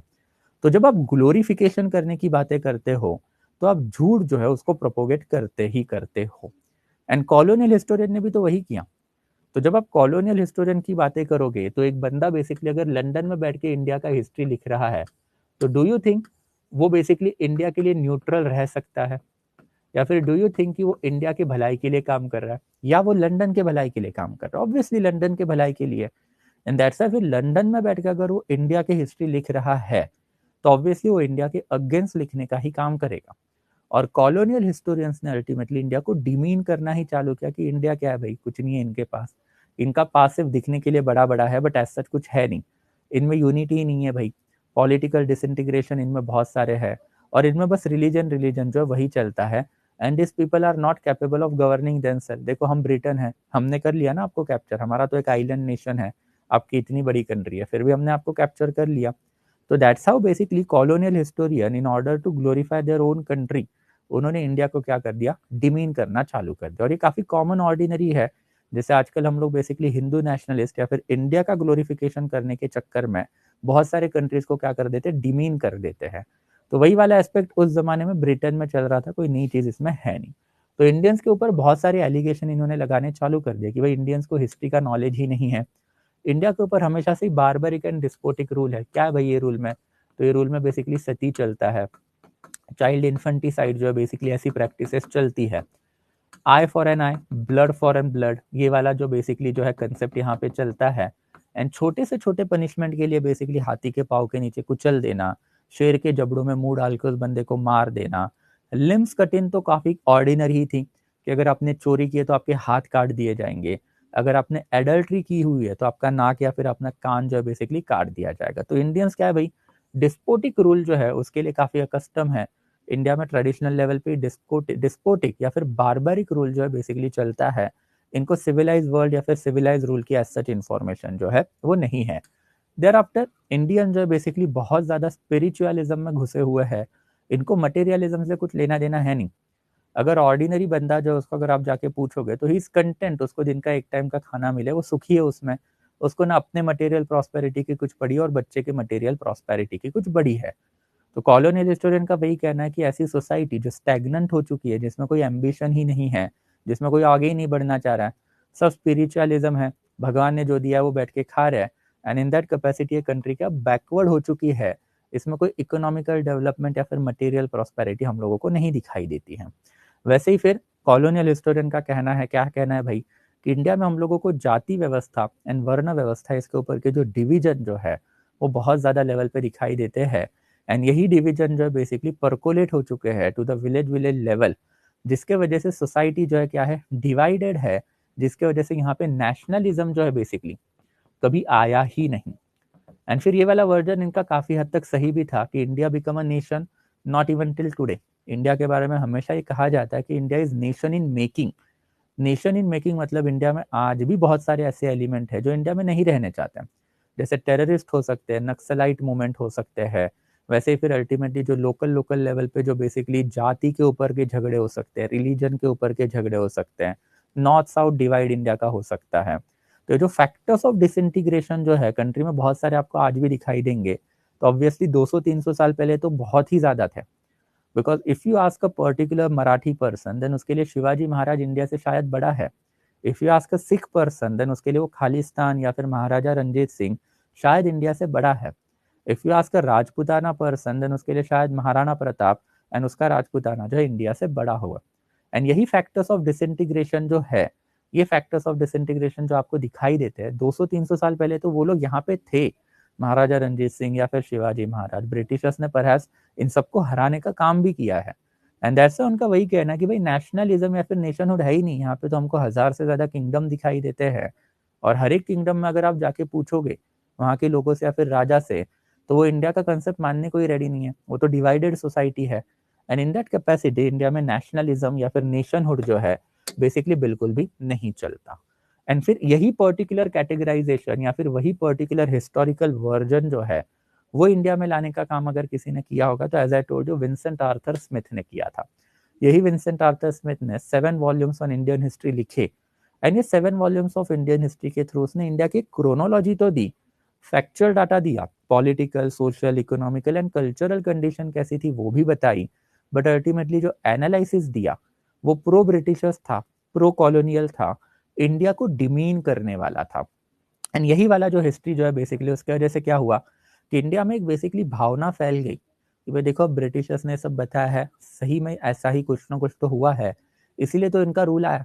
एंड ब्रिटिशर्स ये सारा डाटा यूज क्यों करते थे इंडियंस को बताने के लिए कि you are not capable of governing yourself, that's why it is a civilised mission, it is white man's burden, it is Britishers burden to civilise yourself. तो हम आपकी कंट्री में आके बैठे क्यों बैठे भाई, तो हम आपकी कंट्री में आके बैठे आपको सिविलाइज बनाने के लिए, आपको डेमोक्रेसी देने के लिए, आपका बेसिकली क्या करने के लिए, प्रमोशन या फिर ग्रोथ करने के लिए।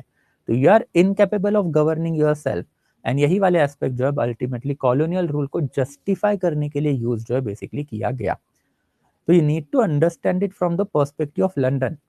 लंदन में बैठा हुआ ऑर्डिनरी बच्चा जो है उसके दिमाग में भी यही चीजें तो बचपन में चलती थी कि मतलब यार इतना एट्रोसिटी अपना कंट्री किसी और कंट्री के खिलाफ कर रहा है तो क्यों कर रहा है।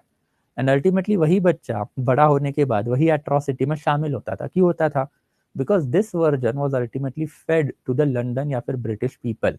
एंड ये वाला वर्जन जो है यही इंडियन लोगों को भी बताया गया ताकि basically Britain and after India के जो लोग हैं दोनों ये माने कि British rule is good for India. And ultimately ये वर्जन जब आप लिखोगे तो ऑब्वियसली इसको कोई ना कोई तो काउंटर तो आएगा ही आएगा। ऐसा तो होगा नहीं ना कि इन्होंने बोला और हमने मान लिया, कोई ना कोई तो इन्हीं में से या फिर इंडियन में से उठ के जो है वर्जन को काउंटर भी करेगा। एंड वो हुआ भी। तो जैसे ही colonial version by the time period of the 1800 and 1900 India में डेवलप होना चालू हुआ, उसी टाइम पीरियड पे हम लोगों को basically nationalist version of the history जो है वो भी इंडिया में डेवलप होती हुई दिखाई दी है। एंड अब ये nationalist version of the historiography क्या होता है इसकी बात करेंगे, बट जाने से पहले I take a break of a minute. अगर यहाँ तक आपको अगर कोई डाउट रहेगा then you will let me know, but I hope it is quite clear कि colonial version of the historiography जो है वो एग्जैक्टली क्या होती है। अब यहाँ तक अगर कोई डाउट रहेगा and why that biases are there ये भी मैंने आपको एक रफली बता दिया है। यहाँ तक अगर कोई डाउट रहेगा then you will let me know guys. Okay, so anything till here so far? यहाँ तक अगर कुछ डाउट होगा तो बताओगे।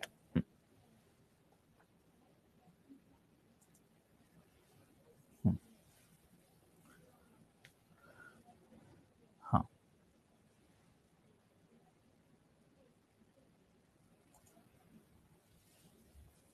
हाँ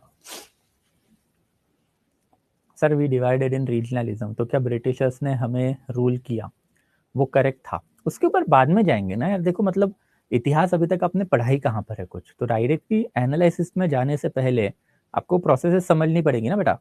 वो प्रोसेसेस जो है बेसिकली आपको समझनी पड़ेंगी, वो प्रोसेसेस में अल्टीमेटली आपको जाना पड़ेगा and after you will be the best जज और you can carry out your own analysis, right. तो अभी आपको ब्रिटिश रूल के बारे में पता ही क्या है।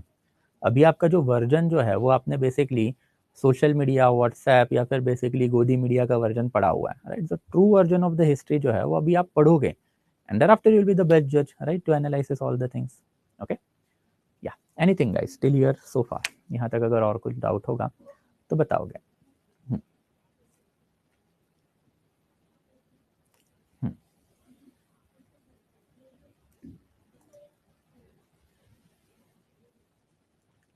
हाँ, perfect, good, clear, everything is clear, right?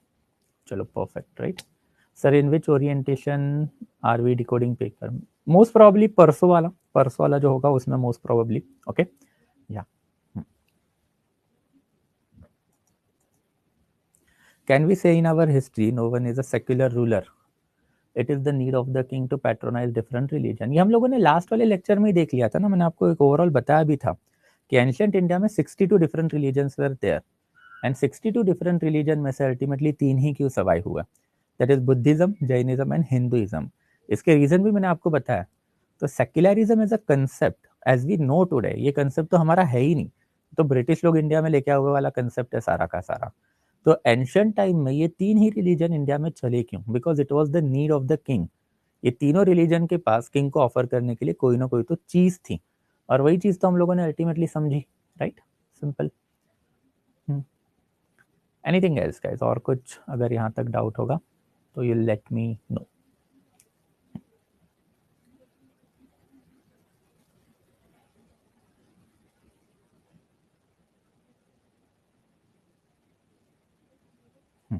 Clear, right? Take a minute more, अगर कुछ भी डाउट होगा तो take a minute more, okay.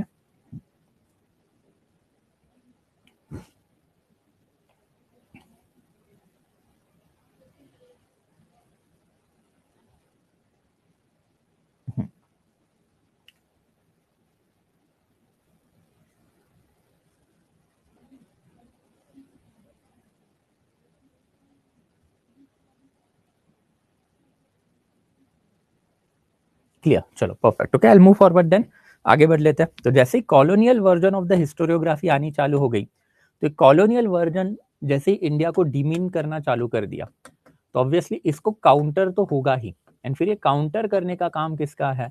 Then obviously India की जो अर्लीस्ट नेशनलिस्ट लीडरशिप है उसका है। एंड इंडिया की अर्लीस्ट नेशनलिस्ट लीडरशिप मतलब कौन सी है? तो सबसे पहले इंडिया के जो नेशनल लीडर थे वो इंडिया के सोशल रिफॉर्मर थे। लेटर ऑन हम इनके बारे में पढ़ेंगे। फिर हमारे पास मॉडरेट्स आए, एंड मॉडरेट्स के बाद अल्टीमेटली कौन आए? तो एक्सट्रीमिस्ट लोग जो है वो भी आए, एंड एक्सट्रीमिस्ट के साथ साथ अल्टीमेटली इंडिया में कुछ रेवोल्यूशनरीज भी आए। तो ये सारे ही लोगों ने क्या करना चालू कर लिया कि जो बेसिकली इंडिया का जो डिमिनिंग करने वाला जो इतिहास है उसको चैलेंज करना चालू कर दिया।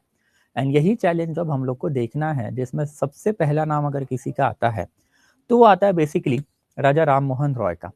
एंड ये सारे ही लीडर है basically, Raja Ram Mohan Roy, Acharya Ishwar Chandra Vidyasagar, thereafter फिर दादा भाई Naoroji, Vinayak Savarkar, Lokmanya Tilak, and thereafter Lala Lajpat Rai. इन सब में एक ही चीज कॉमन है कि all of them were basically British educated people.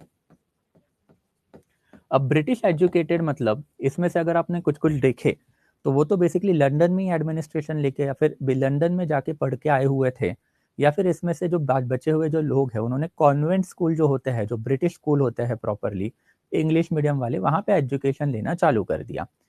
And that's जब आप ब्रिटिश एजुकेटेड रहोगे तो आप ब्रिटिशर्स के जैसा सोचना जो है वो चालू करोगे, रैशनल एजुकेशन या फिर रैशनैलिटी जो है वो आप में लेके ही आओगे। एंड यही रैशनैलिटी अर्लीस्ट लेवल पे सोशल रिफॉर्मर्स ने इंडिया में लाई, जिसमें अर्लीस्ट जो थे राजा राम मोहन रॉय। इट वाज राजा राम मोहन रॉय जो अर्लीस्ट सोशल रिफॉर्मर भी इंडिया के माने जाते हैं। And apart from that it was Raja Ram Mohan Roy जिन्होंने अर्लीस्ट लेवल पे हिंदू रिलीजन को डिफेंड करने का भी काम किया, इंडिया को डिफेंड करने का भी काम किया। इट वाज राजा राम मोहन रॉय जिन्होंने अर्लीस्ट लेवल पे 1820 में एक बुक लिखा। वो बुक का नाम क्या है? देन ऑब्वियसली बुक का जो नाम है वो बेसिकली है that is precept of Jesus. And फिर ये वाला बुक जो है ये one of the earliest criticism of the Christian religion within our country भी माना जाता है। राजा राम मोहन रॉय ये ईस्ट इंडिया कंपनी के लिए क्लर्क का काम करते थे। राजा राम मोहन रॉय एक जमींदार के बेटे थे and in that capacity he was educated in a convent school which was there in Calcutta at that period of time. तो राजा राम मोहन रॉय ब्रिटिशर्स की तरह सोचना चालू कर दिए, एंड सोचने के बाद उन्होंने जो सोच है ब्रिटिशर्स की, जो रैशनल थिंकिंग है, वो ब्रिटिशर्स के ऊपर ही उल्टा मारने का चालू कर दिया। कभी आपको लगता है कि हमारा रिलीजन बारबेरिक एंड डिस्पोटिक है, तो भाई आपका रिलीजन भी कुछ कम बारबेरिक और डिस्पोटिक तो नहीं है ना। Jesus Christ himself was crucified, and फिर वो क्रूसिफिकेशन जो है वो आपके रिलीजन में भी होता है। आप हमारे रिलीजन में बेसिकली सती को क्रिटिसाइज करते हो, we accept sati is a wrong thing, but ultimately आपके रिलीजन में भी बर्निंग एट स्टेक होता है ना। जो बंदा धर्म के अगेंस्ट गया उसको आपने जिंदा जला के मार दिया। कुछ बड़े बड़े नाम भी है इसमें, जैसे दांते जिसने डिवाइन कॉमेडी नाम का बुक लिखा था, जीसस क्राइस्ट को क्रिटिसाइज किया था। कोपरनिकस जिसने अर्लीस्ट लेवल पे बताने का काम किया था कि सन सेंटर में है यूनिवर्स के, अर्थ सेंटर में नहीं है, तो आपने उसको भी जला के मार दिया। तो भाई सती प्रथा जैसे इंडिया में, वैसे ही बारबारिक प्रैक्टिसेस तो आपके यूरोप में और आपके रिलीजन में भी तो थे। एंड दर आफ्टर आप हिंदू रिलीजन की मिराकुलर स्टोरीज को क्रिटिसाइज कर रहे हो, तो आपके धर्म में भी कुछ कम मिराकुलर स्टोरी नहीं है। नोहा नाम का एक बंदा है जो आर्क घुमाता है और समुंदर के बीच में से रास्ता करता है। Tell us how is it possible. फिर जीसस क्राइस्ट जो है बेसिकली वाटर को टच करते हैं और वाटर का वाइन बन जाता है। Tell us how is it possible. And that is how ये काउंटर आना चालू हुआ कि if you are considering India as despondent decaying culture, then आपका भी कल्चर एक जमाने में वही था। तो आपने बेसिकली इवॉल्व कर लिया, आपने वो कल्चर साइडलाइन किया, मॉडर्निटी की तरफ गए, तो वही वाला काम हम आपसे एक्सपेक्ट करते कि आप इंडिया में करोगे। तो दिस पीपल जो है they never criticise British rule as such, they supported British rule, but at the same time इन्होंने ब्रिटिश लोगों को ये बताना भी चालू किया कि stop criticising us and stop calling us old decadent या फिर बैकवर्ड लुकिंग। एक जमाने में आप भी वहीं पे थे। It was just the stroke of fortunes की वजह से आपके एरिया में डेवलपमेंट हुई, हमारे एरिया में नहीं हुई। But now since you are setting in our area, तो आप वो वाला कल्चर इंडिया पे लाओ, वैसी वाली थिंकिंग इंडिया में लाओ, that is what you are doing. And इन्होंने ही अर्लीस्ट लेवल पे Hindu religious scripture and thereafter फिर इस्लामिक रिलीजियस स्क्रिप्चर जो है वो पढ़ने चालू कर दिए। मतलब basically Hindu and thereafter Muslim law जो है वो पढ़ना चालू कर दिया। एंड सिस्टमैटिकली इन्होंने ये प्रूव कर दिया कि इस्लामिक लॉ हो सकता है या फिर हिंदू लॉ हो सकता है। ये दोनों लॉ की जो मैल प्रैक्टिस है ये ओरिजिनली ये रिलीजन में थी ही नहीं। इट वाज राजा राम मोहन रॉय जिन्होंने प्रूव कर दिया था कि वैदिक लिटरेचर, पुराण लिटरेचर, महाभारत का अर्लीस्ट वर्जन एंड रामायण का अर्लीस्ट वर्जन, इसमें हम लोगों को सती प्रथा दिखती ही नहीं है। ये तो लेटर एडिशन में ब्राह्मण लोगों ने बेसिकली ऐड करके दिया हुआ है उनकी मोनोपोली सोसाइटी पे लाने के लिए। अब इसकी वजह से मोनोपोली कैसा है वो लेटर ऑन लेक्चर्स में जाएंगे तब देखेंगे। बट इन्होंने भी वही चीज की जो एक जमाने में वॉरेन हेस्टिंग ने की थी, या फिर वॉरेन हेस्टिंग ने जो ट्रेंड इंडिया में चालू किया था। And that is how ultimately we can see कि अभी के लिए राजा राम मोहन रॉय जो है उन्होंने सिर्फ और सिर्फ ब्रिटिशर्स रिलीजियस लॉ वही नहीं पढ़े, इंडियन रिलीजियस लॉ भी पढ़े। एंड हर जगह पे रैशनैलिटी इम्पार्ट करके या फिर रैशनैलिटी इंक्लूड करके उन्होंने क्या किया, जो ट्रू वर्जन जो लॉज है वो इंडिया में लाने चालू किए। It was because of one of his effort ultimately British government ने 1829 में ये माना कि हिंदू रिलीजन में as it was in the original format sati प्रथा नहीं थी। ये लेटर ऑन एडिशन है, ये प्रथा लेटर ऑन ब्राह्मणिकल लोगों ने जो है ब्राह्मणाज ने हमारे रिलीजियस स्क्रिप्चर में डाली हुई है। तो इसकी वजह से सती जो है 1829 में बैन कर दी। यही ट्रेंड अल्टीमेटली बाकी के सोशल रिफॉर्मर्स ने पिक किया, जिसमें सबसे इंपॉर्टेंट नाम अगर किसी का रहेगा तो ऑब्वियसली आचार्य ईश्वरचंद्र विद्यासागर। आचार्य ईश्वरचंद्र विद्यासागर ने राजा राम मोहन वाली ट्रिक ही उठाई कि हमारा एंशियंट टेक्स्ट, हमारे एंशियंट लॉ हम पढ़ेंगे ना भाई, ब्रिटिशर्स क्यों पढ़ेंगे। एंड फिर आचार्य ईश्वर चंद्र विद्यासागर ने ये एंशियंट लॉ जो वो पढ़ के ये प्रूव कर दिया था कि इंडिया में वुमेन एजुकेशन जो ऑर्डिनरी वुमन को 1850s में डिनाई किया जाता था वो तो एंशियंट पीरियड ऑफ टाइम में दिया जाता था। It was in letter period of the time Brahmanas ने लड़कियों का राइट टू एजुकेशन है वो उनसे छीन लिया। And that's why it was Raja Acharya Ishwarchandra Vidyasagar's endeavour और it was his basically achievement, जिसके वजह से क्या हुआ कि अल्टीमेटली 1856 में वीडो रीमैरिज तो अलाउ हो ही गया, बट इंडिया में सबसे पहला गर्ल्स स्कूल जो है that is JD Bethune school of education वो भी आया। तो वुमन अपलिफ्टमेंट में आचार्य ईश्वरचंद्र विद्यासागर का बहुत ज्यादा कंट्रीब्यूशन जो है रहा हुआ है। वैसे अगर हम लोग तीसरी पर्सनालिटी की बात करें दैट इज दादा भाई नौरोजी, तो इन्होंने बेसिकली ब्रिटिशर्स जो है उनकी रैशनैलिटी उठा के ब्रिटिशर्स पे उल्टी मारनी चालू की।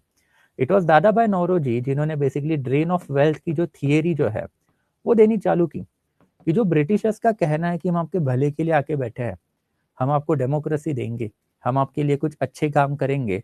इट वॉज दादा भाई नौरोजी जिन्होंने अर्लीस्ट लेवल पे क्रिटिसाइज करना चालू किया कि ब्रिटिश राज में सब कुछ सकुशल समंगल नहीं दिख रहा है भाई। तो जो डॉक्यूमेंट हम लोगों को ब्रिटिश राज के मिले हुए हैं, वो डॉक्यूमेंट से यही प्रूव होता है कि ब्रिटिशर्स ने एक लार्ज स्केल लूट इंडिया से चालू की है। एंड ये लार्ज स्केल लूट करने के लिए, मतलब इंडिया को लूटने के लिए ब्रिटिश लोग इंडिया में आके बैठे हुए हैं। एंड दैट्स व्हाई दादा भाई नौरोजी का जो नाम है वो इंडिया के बेसिकली नेशनल लीडर है, उनमें काफी सिग्निफिकेंट है।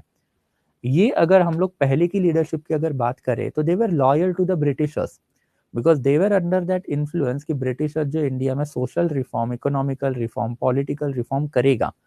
बट इट वॉज दादा भाई नौरोजी जिन्होंने इनिशियल लेवल पे ये मिथ ब्रेक करना चालू किया कि ब्रिटिशर्स बता तो रहे भाई अच्छे के लिए बैठे, बट अच्छे के लिए नहीं बैठे, इंडिया को लूटने के लिए बैठे हुए हैं। And that's a moderate leadership, मतलब दादा भाई नौरोजी ऑनवर्ड अब इंडिया में बेसिकली ब्रिटिश राज का एक हैवी क्रिटिसिज्म जो है चालू भी हो गया। एंड इट वाज दादा भाई नौरोजी जिनके वजह से अब ब्रिटेन जो है वो इंडिया में कॉमन एनिमी बनना भी चालू हो गया। बिकॉज कन्याकुमारी से लेके कश्मीर तक, पेशावर से लेके नागालैंड तक ब्रिटिशर्स का ही रूल है इंडिया में। एंड ब्रिटिशर्स का रूल जो इंडिया में वो ब्रिटिशर्स के भलाई के लिए नहीं है, इंडिया को लूटने के लिए है। ये प्रूव करने का काम जो है बेसिकली इन्होंने किया। एंड इन्हीं के बाद अल्टीमेटली वी कैन से अब इंडिया में एक ट्रेंड शिफ्ट हमको दिखेगा, जो लेटर ऑन हम इलाबोरेटली बात भी करेंगे, कि जहां पे अब ब्रिटिशर्स का हैवी क्रिटिसिज्म जो है विद इन इंडिया होना चालू हो गया। इसमें नेक्स्ट इंपॉर्टेंट नाम अगर किसी का रहेगा तो it was Lokmanya Tilak and after Lala Lajpat Rai. इन्होंने अर्लीस्ट लेवल पे मास पॉलिटिक्स इंडिया में लाना चालू कर दिया। मास पॉलिटिक्स मतलब मॉडरेट लीडरशिप, जैसे दादा भाई नौरोजी हो सकते हैं, फिरोज शाह मेहता हो सकते हैं, या फिर even we can talk about Gopal Krishna Gokhale. ये लोग बेसिकली अपने ऑफिस में बैठ के ब्रिटिशर्स से कांटेक्ट करते थे, उनके पास अपना पेटिशन भेजते थे और अपना काम जो है वो कंप्लीट करवाते थे। अब ये करने के पीछे का भी रीजन है, जब हम लोग बेसिकली पॉलिटिकल एंगल्स में जाएंगे लेटर ऑन तो हम लोग देखेंगे। But ultimately Lala Lajpat Rai and after Lokmanya Tilak, इन लोगों ने ही अर्लीस्ट लेवल पे मास पॉलिटिक्स इंडिया में करना चालू कर दिया। एंड मास पॉलिटिक्स करना मतलब क्या, तो लोगों में जाना। एंड लोगों में जाने के बाद जो है बेसिकली लोगों में ब्रिटिशर्स के खिलाफ की जो भावना है, कंट्री के प्यार की जो भावना है, नेशनलिज्म, वो फैलाना। इसके लिए इन्होंने अपने न्यूज़पेपर चालू किए, कुछ पॉलिटिकल टूल्स इन्होंने डेवलप कर दिए। But whatever it is, by the time period of the death of Lokmanya Tilak 1920 and death of Lala Lajpat Rai 1928, India में एक फर्वेंट वेव ऑफ नेशनलिज्म जो है वो आ चुकी थी। ये नेशनलिज्म जो अलग अलग तरीके का होता है, आपका नेशनलिज्म अलग हो सकता है, मेरा नेशनलिज्म अलग हो सकता है। There are different versions of nationalism, racial nationalism, linguistic nationalism, religious nationalism, and even basically we can talk about then that is basically secular nationalism. तो ये सारे वर्जन ऑफ नेशनलिज्म इंडिया में देखेंगे हम लोग। एंड फिर ये नेशनलिज्म डेवलप करने के पीछे के रीजन भी देखने, जिसमें फॉरमोस्ट रीजन जो है वो लोकमान्य तिलक एंड लाला लजपत राय ही है, जिन्होंने अर्लीस्ट लेवल पे सारा का सारा पॉलिटिक्स लोगों में लेके जाने का काम चालू किया, लोगों को क्यूरियस बनाया टुवर्ड्स पॉलिटिक्स, एंड लोगों का इंटरेस्ट जो पॉलिटिक्स में जगा के लोगों में नेशनलिज्म की जो भावना है जो वो डाली। एंड देर आफ्टर फिर even revolutionaries we can get, revolutionaries like Vinayak Damodar Savarkar. And फिर रेवोल्यूशनरीज ने भी अल्टीमेटली क्या किया, इंडिया की जो पास्ट ग्लोरी जो है उसको हार्क बैक करना चालू किया, कि भाई आप शस्त्र उठाओ। एक जमाने में राम जो है उसने भी रावण को मारने के लिए शस्त्र उठाए थे। आप अधर्म के खिलाफ लड़ो। अधर्म मतलब क्या, तो ब्रिटिश राज है भाई। तो जैसे पांडवों ने अधर्म के लिए या फिर अधर्म को खत्म करने के लिए अपने ही भाइयों के खिलाफ, मतलब कौरवों के खिलाफ शस्त्र उठाए थे, तो आप भी उठाओ। भारत माता जो है वो सुप्रीम सेक्रीफाइस मांगती है, मतलब क्या मांगती है, देन ऑब्वियसली ब्लड मांगती है। You have to give your blood. तो ये वाले जो कंसेप्ट जो है वो फैलाने जब इन्होंने चालू कर दिए, तो you can clearly see ancient past का एक ह्यूज इम्पैक्ट जो उसके ऊपर रहा है रेवोल्यूशनरीज के लिए। बट रेवोल्यूशनरीज को भी अगर छोड़े तो जो बाकी के इंपॉर्टेंट नेशनलिस्ट लीडर जो इंडिया के थे, उनकी वजह से हुआ क्या, उनके वजह से जो ब्रिटिश वर्जन जो था हिस्ट्री का, उसको काउंटर मिलना चालू हो गया। एंड यही काउंटर वर्जन मतलब क्या, द नेशनलिस्ट अप्रोच या फिर nationalist version of the historiography. And यही ऑब्वियसली जब आपके देश के बड़े बड़े लीडर जो है, जब आपको नेशनल बनाएंगे, जब आपको बेसिकली एंटी ब्रिटिशर्स बनाएंगे, तो ब्रिटिशर्स ने लिखी हुई जो हिस्ट्री है उसको क्रिटिसाइज करने के लिए या फिर उसको काउंटर करने के लिए भी एक बैंड ऑफ हिस्टोरियन आएगा। एंड ये बैंड ऑफ हिस्टोरियन कौन है? तो मल्टीपल नेशनलिस्ट हिस्टोरियन फिर हम लोगों को दिखाई देते हैं। जैसे बेसिकली अर्लीस्ट लेवल पे वी कैन से राजेंद्र लाल मित्रा, जिन्होंने वैदिक टेक्स्ट जो है बेसिकली उसके ऊपर अपने जो बुक है वो लिखने चालू कर दिए।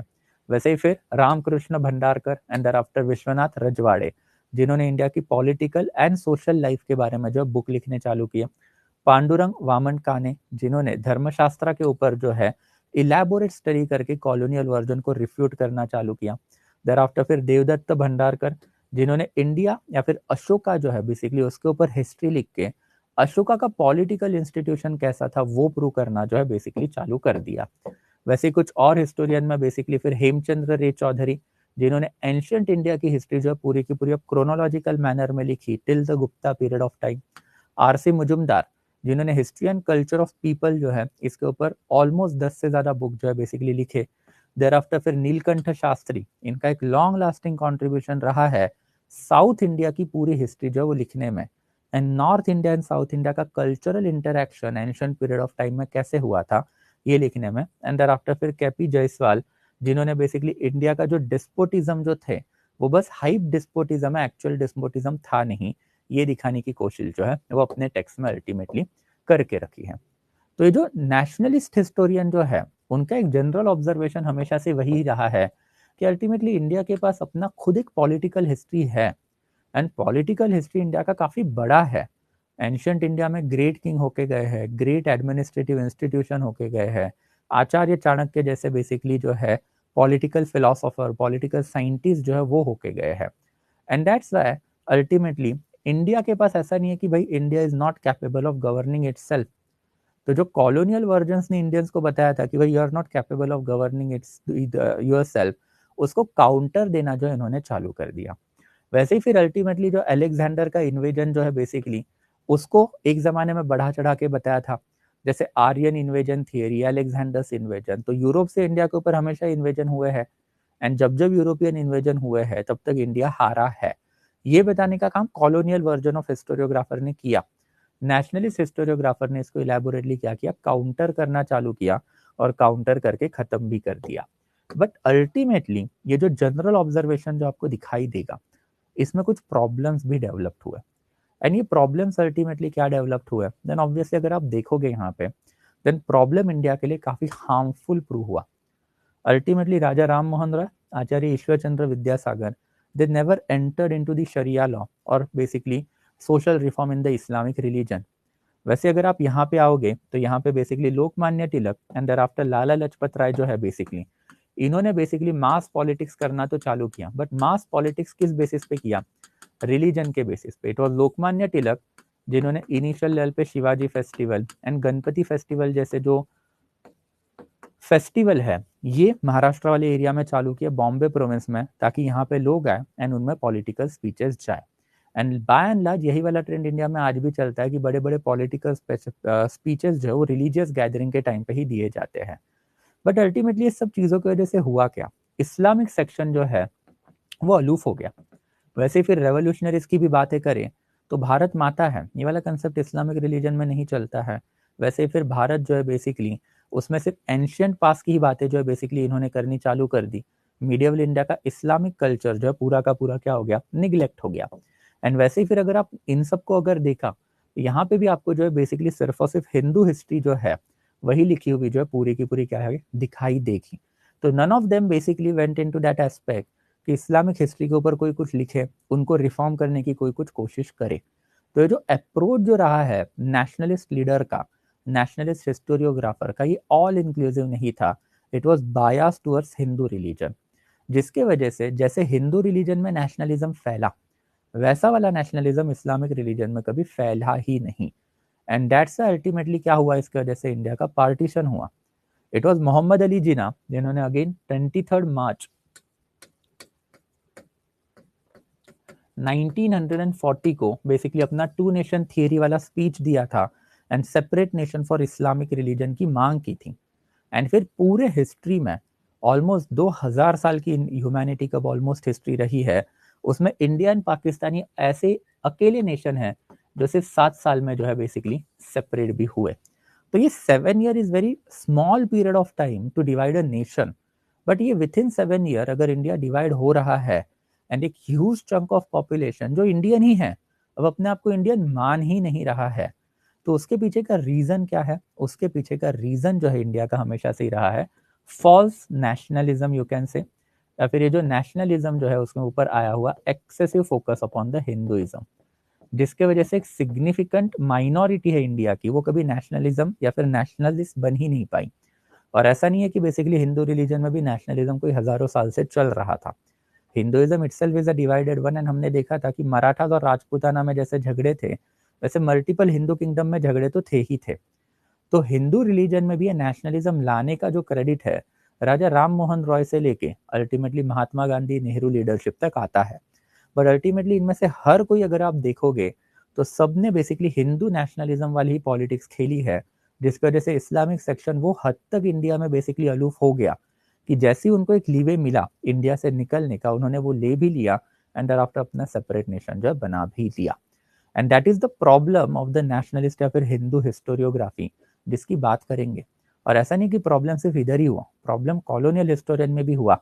कॉलोनियल हिस्टोरियन भी तो वही बोल रहे थे कि भाई हम सुप्रीम है, मतलब कौन बेसिकली, तो हम लोग आर्यन सुप्रीमसी, हम गोरे लोग हैं, आप काले लोग हो, तो भाई हम तो सुप्रीम लोग हैं। Ultimately colonial version of historiography सिर्फ ब्रिटेन में ही नहीं चल रहा था, पूरे यूरोप में चल रहा था। एंड यही आर्यन सुप्रीमसी अल्टीमेटली इसको यूज करके हिटलर ने जो पूरे दुनिया में तबाही मचाई वर्ल्ड वॉर 2 में, तो उसके बाद में even colonial historians understood the mistakes that they have committed. And this is the beauty that you need to understand कि अल्टीमेटली कॉलोनियल हिस्टोरियन हो या फिर अल्टीमेटली हिंदू नेशनलिस्ट हिस्टोरियन हो, दोनों को पता चला कि भाई हमने जो इतिहास लिखा, हमने जो प्रोसेसेस बिल्ड की, उसका अपने अपने कंट्री को लॉस ही ज्यादा हुआ है। एंड दैट्स व्हाई पिछले 70 साल में अगर आप देखोगे तो ब्रिटेन हो सकता है, यूरोपियन कंट्री हो सकती है, उन्होंने कॉलोनियलिज्म गिव अप करना चालू किया है। कॉलोनियलिज्म की जो आइडियोलॉजी है, वो जो हिस्टोरियोग्राफी है, वो गिव अप करनी चालू की।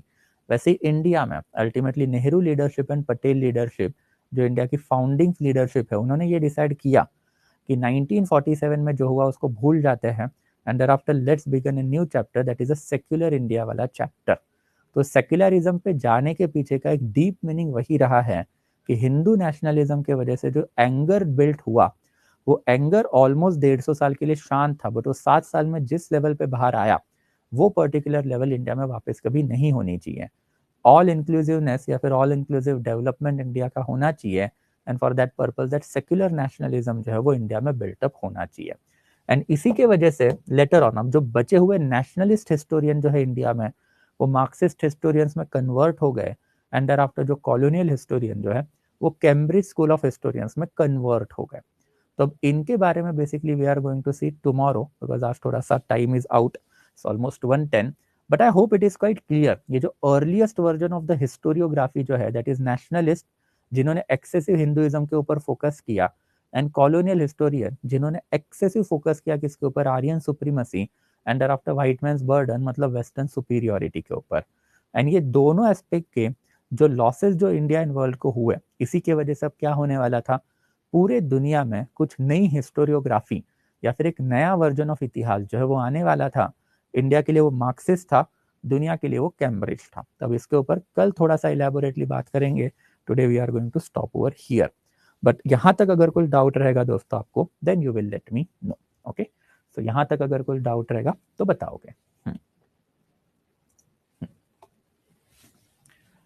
हाँ, मुस्लिम सोशल रिफॉर्मर क्यों नहीं है उसकी बात हम लोग बाद में करेंगे, not right now. Okay, yes, हाँ, बट वही तो प्रॉब्लम है ना। देखो प्रॉब्लम, द थिंग दैट की बेसिकली आपने ये जो प्रॉब्लम जो हाईलाइट किया, दैट इज द थिंकिंग वाला problem. Why do you need a Muslim social reformer in order to reform Muslim society? Why can't a Hindu person do that? तो यही तो बेसिकली डिफरेंस होता है ना, basically religious based division and secularism में। If you are a social reformer and social reformer में अगर आप रिलीजन के नाम पे भेदभाव कर रहे हो तो इट्स अ रॉन्ग थिंग ना, वो आपने नहीं करना चाहिए था बेसिकली। तो ये जो क्वेश्चन जो आपने पूछा कि उनमें नहीं आए तो उनका वो देख ले, तो वहीं पे आपने क्या कर लिया, उनको अपने इंडिया का पार्ट मानना ही छोड़ दिया। If you are doing something for India then it has to be done for each and every religion within India, not only Hindu, not only Muslim, but also Jain, but also Sikh, but also what?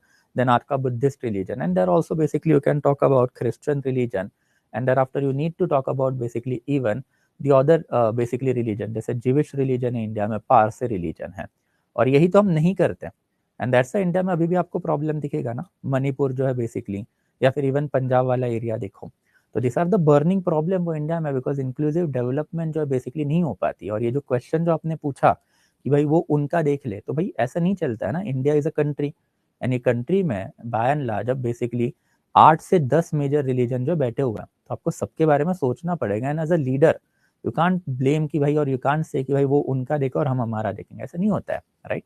That's the difference between Hindu nationalism या फिर nationalist version of the historiography and secular version या फिर basically Marxist version, जिसको कल थोड़ा सा और elaborately हम लोग देखेंगे। ओके, हाँ, ओके, या anything guys till here so far?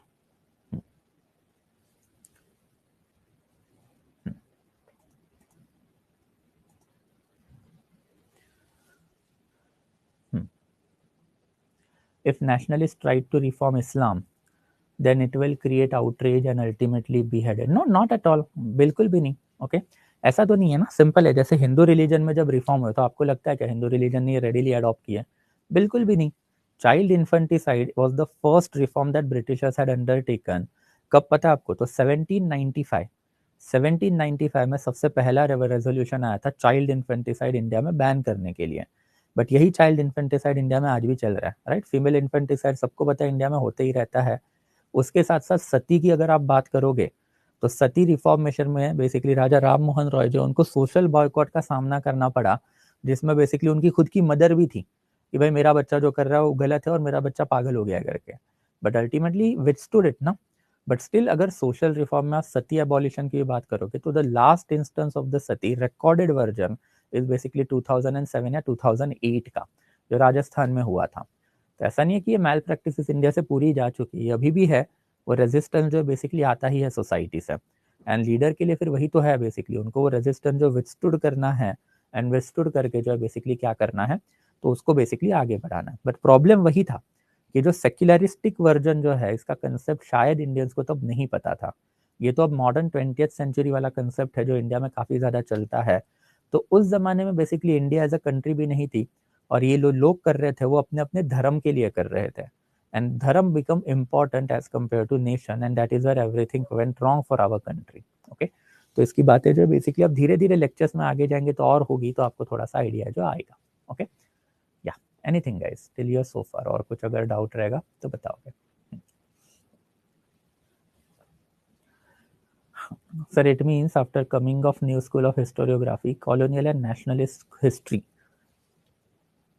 Extinct लिखना आपको। यस, बाय एंड लार्ज अब basically colonial and nationalist school of historiography नहीं चलती, वही तो अब बीजेपी गवर्नमेंट ऑफलेट कर रहा है ना, इसको रिवाइव करने की काम। तो ये जो रिवाइवलिज्म जो है इज नॉट गुड। जैसे ब्रिटेन में या फिर बेसिकली इवन यू कैन से जर्मनी में भी ये रिवाइवलिज्म चल ही रहा है कॉलोनियल हिस्टोरियोग्राफी का, जिसको नियो नाजिज्म के बारे में नाम से जाना जाता है। ये नियो नाजिज्म जो है बेसिकली जब वर्ल्ड हिस्ट्री में जाएंगे तब देखेंगे, तो वैसे ही इंडिया में बेसिकली क्या हिंदू रिवाइवलिज्म या फिर नेशनलिस्टिक रिवाइवलिज्म माना जाता है। तो ये दुनिया में आजकल चलने वाले या फिर वर्ल्ड पॉलिटिक्स में चलने वाले ये नए ट्रेंड्स है। ये नए ट्रेंड्स हम लोगों को लेटर ऑन जब जाके देखने हैं कि मतलब ये वाला वर्जन जो खत्म क्यों हुआ था। हिटलर की आइडियोलॉजी में ऐसी क्या बुरी चीजें थी कि भाई वो आइडियोलॉजी खत्म हो गई। नेशनलिस्ट वर्जन जो इंडिया में डेवलप्ड हुआ बेसिकली हिंदू नेशनलिस्ट वर्जन, उसमें ऐसी क्या गड़बड़ थी कि उसको हम लोगों ने गिव अप कर दिया और सेक्युलरिज्म की तरफ आ गया। तो ये सारी चीजें धीरे धीरे लेक्चर्स में जाएंगे तब आपको समझ में आएगी। अभी के लिए बस आपको ऊपर ऊपर से समझना है, बिकॉज ये ऑथर इंपॉर्टेंट है, इन्होंने काफी इंपॉर्टेंट काम इंडिया के लिए या फिर वर्ल्ड के लिए करके रखे, जिसका कुछ पॉजिटिव एंगल भी है, कुछ निगेटिव एंगल भी है। बट निगेटिव एंगल बहुत ही ज्यादा हो गया कि when you talk about a partition of the country and when you talk about a war which is called as a total war, जिसमें more than 20 crore people died, then obviously it is not good for the humanity. So that is something that you need to understand. Okay.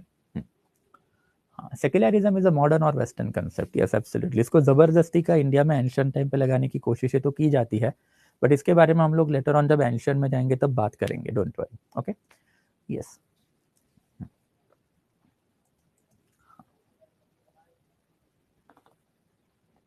Regular lecture जो होते हैं मेरे 1 to 5 PM के होते हैं। I usually stretch it for 3:30 hours. उसके बिना फिर 30-35 लेक्चर्स में जो बेसिकली हिस्ट्री खत्म नहीं होगी। तो 1 to 5 is the regular lecture का time. Okay, yes. Anything guys till here so far? यहाँ तक और कुछ अगर डाउट रहेगा तो you will let me know. Okay,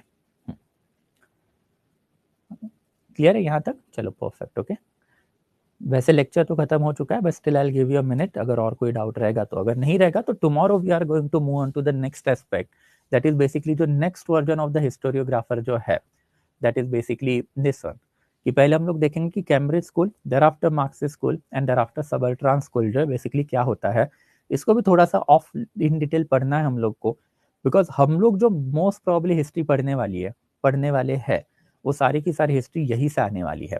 and फिर इसमें बेसिकली जहाँ जहाँ पे हम लोगों को हिंदू हिस्टोरियोग्राफी का जो एडिशन चाहिए, that I will give you. Because उसका कोई as such reference book available है नहीं मार्केट में, तो सारा डाटा अपना खुद का ही रहेगा। बेसिकली हिंदू हिस्टोरियोग्राफर के बहुत सारे एंशियंट वाले जो बुक है वो मेरे पास अवेलेबल है, तो उसमें से वो important data I will provide, don't worry about that. Okay, so यहाँ तक और कुछ डाउट है दोस्तों तो जल्दी से बताओगे, otherwise will stop the session, will meet again tomorrow. Okay, yes, anything till here so far guys?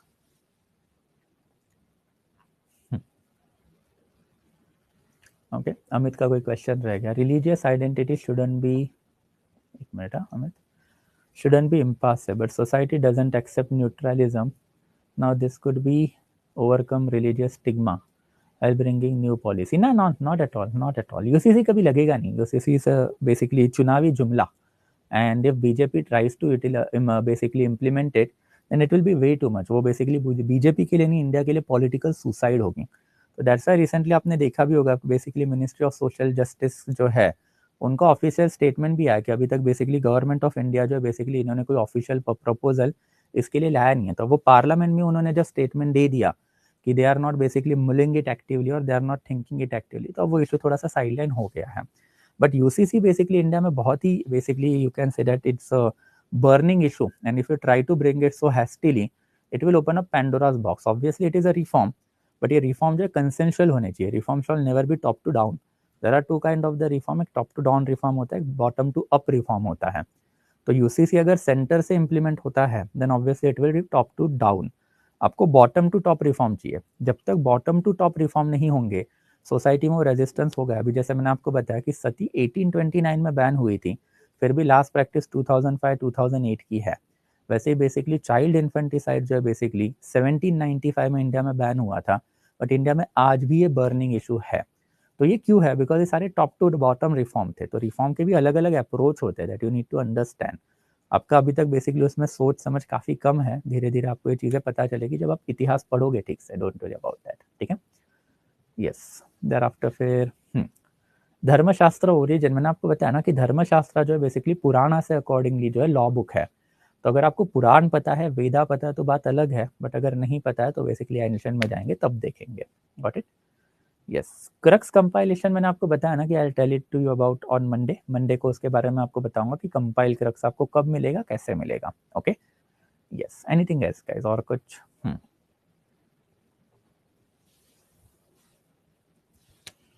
या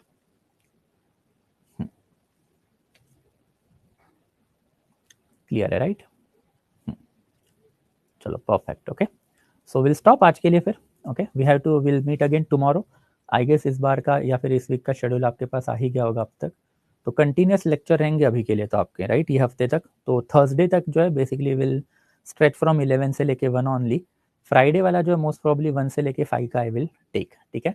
तो थर्सडे तक basically I am trying to finish up the orientation. Thursday को जैसे ही ओरिएंटेशन फिनिश अप हो जाएंगे will move to the modern India, ठीक है? We have to make notes of the class lecture और go through your material. Material में जाओ यार, वो ज़्यादा इंपॉर्टेंट है, राइट? ये प्रोसेसेस भी मैंने आपको समझाई थी कि सबसे पहले जो आपका प्राइमरी टास्क क्या होने वाला है अगले 5 महीने जो है, मेरे साथ आपको पेज जो कंटिन्यू रखना है। मेरे साथ पेज कंटिन्यू रखना है मतलब हिस्ट्री ऑप्शनल को एक वाइड रीडिंग जो आपको देनी है। इससे फायदा क्या होगा आपको कि जो अननेसेसरी इन डेप्थ जाने की आप जो ट्राई करते हो हर एक टॉपिक में, उससे आप खुद को रोकोगे। एंड सेकेंड इंपॉर्टेंट थिंग, जो इंपॉर्टेंट एस्पेक्ट है हिस्ट्री के, वो आप समझोगे। जब आप ancient, medieval, modern and world ये सारा पढ़ोगे ना, तो एक कोरोबोरेशन भी इनमें होता है। बिकॉज अल्टीमेटली ये चारों एस्पेक्ट में सबसे इंपॉर्टेंट कोई है तो वर्ल्ड हिस्ट्री है। आज अगर हम लोग बैठे हुए हैं 2023 में, तो we are basically living in a modern globalize world, and ये मॉडर्न ग्लोबलाइजेशन का ह्यूज इम्पैक्ट इंडिया के ऊपर पड़ा हुआ है। जैसे फॉर एग्जाम्पल, अब मैं यहाँ पे खड़ा रहूँ एंड धर्म के अगेंस्ट कुछ बोलूँ, then you will not be able to take it. मैं बेसिकली राम के बारे में बहुत बोल सकता हूँ, बाबरी मस्जिद के बारे में बहुत बोल सकता है। I can even talk about basically the process of deification, मतलब भगवानीकरण कैसे होता है उसमें। But you will not be able to take it because आपको ये चीज़ें कभी किसी ने समझाई ही नहीं है कि रैशनलिज्म क्या होता है, एम्पिरिसिज्म क्या होता है। एंड फिर ये सारे जो कंसेप्ट है जो आपको कॉन्स्टिट्यूशन में दिखाई देंगे, ये सारे आए कहाँ से? ब्रिटेन से इंडिया में आए हुए हैं। तो हमारी सोसाइटी बाय एंड लार्ज जो है बेसिकली आज चलती है वो मॉडर्न प्रिंसिपल्स के ऊपर। And that's a world history पढ़े बिना आपको ancient, medieval and modern India जो है, इसका जो एक्चुअल क्रक्स है वो कभी समझ में ही नहीं आएगा। तो you might start from anywhere, but ultimate purpose आपका वही है कि जब तक आप ये चारों सेक्शन पूरे नहीं पढ़ लेते ना, तब तक वो बेसिकली जो एकदम जो क्रिस्पनेस जो होता है पढ़ाई में वो आएगा नहीं। बच्चों के साथ प्रॉब्लम वही है कि बेसिकली उपिंदर सिंह या फिर रोमिला थापर या फिर कोई और बुक उठा के बैठ बैठ जाएंगे यार, पर यार 1000 पेजेस का तो बुक है। एक 1000 पेजेस का बुक पढ़ने के लिए आपको 5-6 महीने लगेंगे। एंड अगर आपकी ज़िंदगी के 5-6 महीने अगर आप एक बुक में वेस्ट कर रहे हो प्रिपरेशन के, देन ऑब्वियसली आपसे बड़ा बेवकूफ़ बंदा कोई नहीं है, बिकॉज आपके साथ पास है सिर्फ 1 साल। 1 साल में आपको पूरा ऑप्शनल कवर करना है, जीएस कवर करना है, प्रीलिम्स कवर करना है, और आप क्या कर रहे हो? सिर्फ उपिंदर सिंह जो एंशंट इंडिया का सिर्फ एक रेफरेंस बुक है, तो फिर भाई तो आपको सुसाइडल हो गया ना ये। तो वो चीज़ आपको नहीं करनी है। तो that shawl be a task कि अगले 5 महीने आपको क्या करना है कि जो कंटेंट मैंने आपको दिया हुआ है वो आप एक बार पढ़ोगे। 5 महीना मेरा लेक्चर देखोगे, पीपीटी हैंड रिटन नोट जो है वो डेली बेसिस पे पढ़ोगे। And at the end of the 5 month you take the decision कि आपको और कुछ करने की जरूरत है या नहीं है। That decision will be yours, but I will give you guarantee कि और कुछ करने की आपको जरूरत नहीं पड़ने वाली। The material is comprehensive, don't worry about that. Okay, चलो, ओके, विल स्टॉप आज के लिए दोस्तों। Will meet again then tomorrow 11 AM same time, ठीक है? तो कल 11 बजे से basically we will be starting. Okay guys, तो will be stopping the session now. Okay, चलो, good, okay, thank you so much guys. Okay, तो will be stopping now. Okay, will meet again then tomorrow 11 AM। Okay, sure, चलो, bye guys, bye.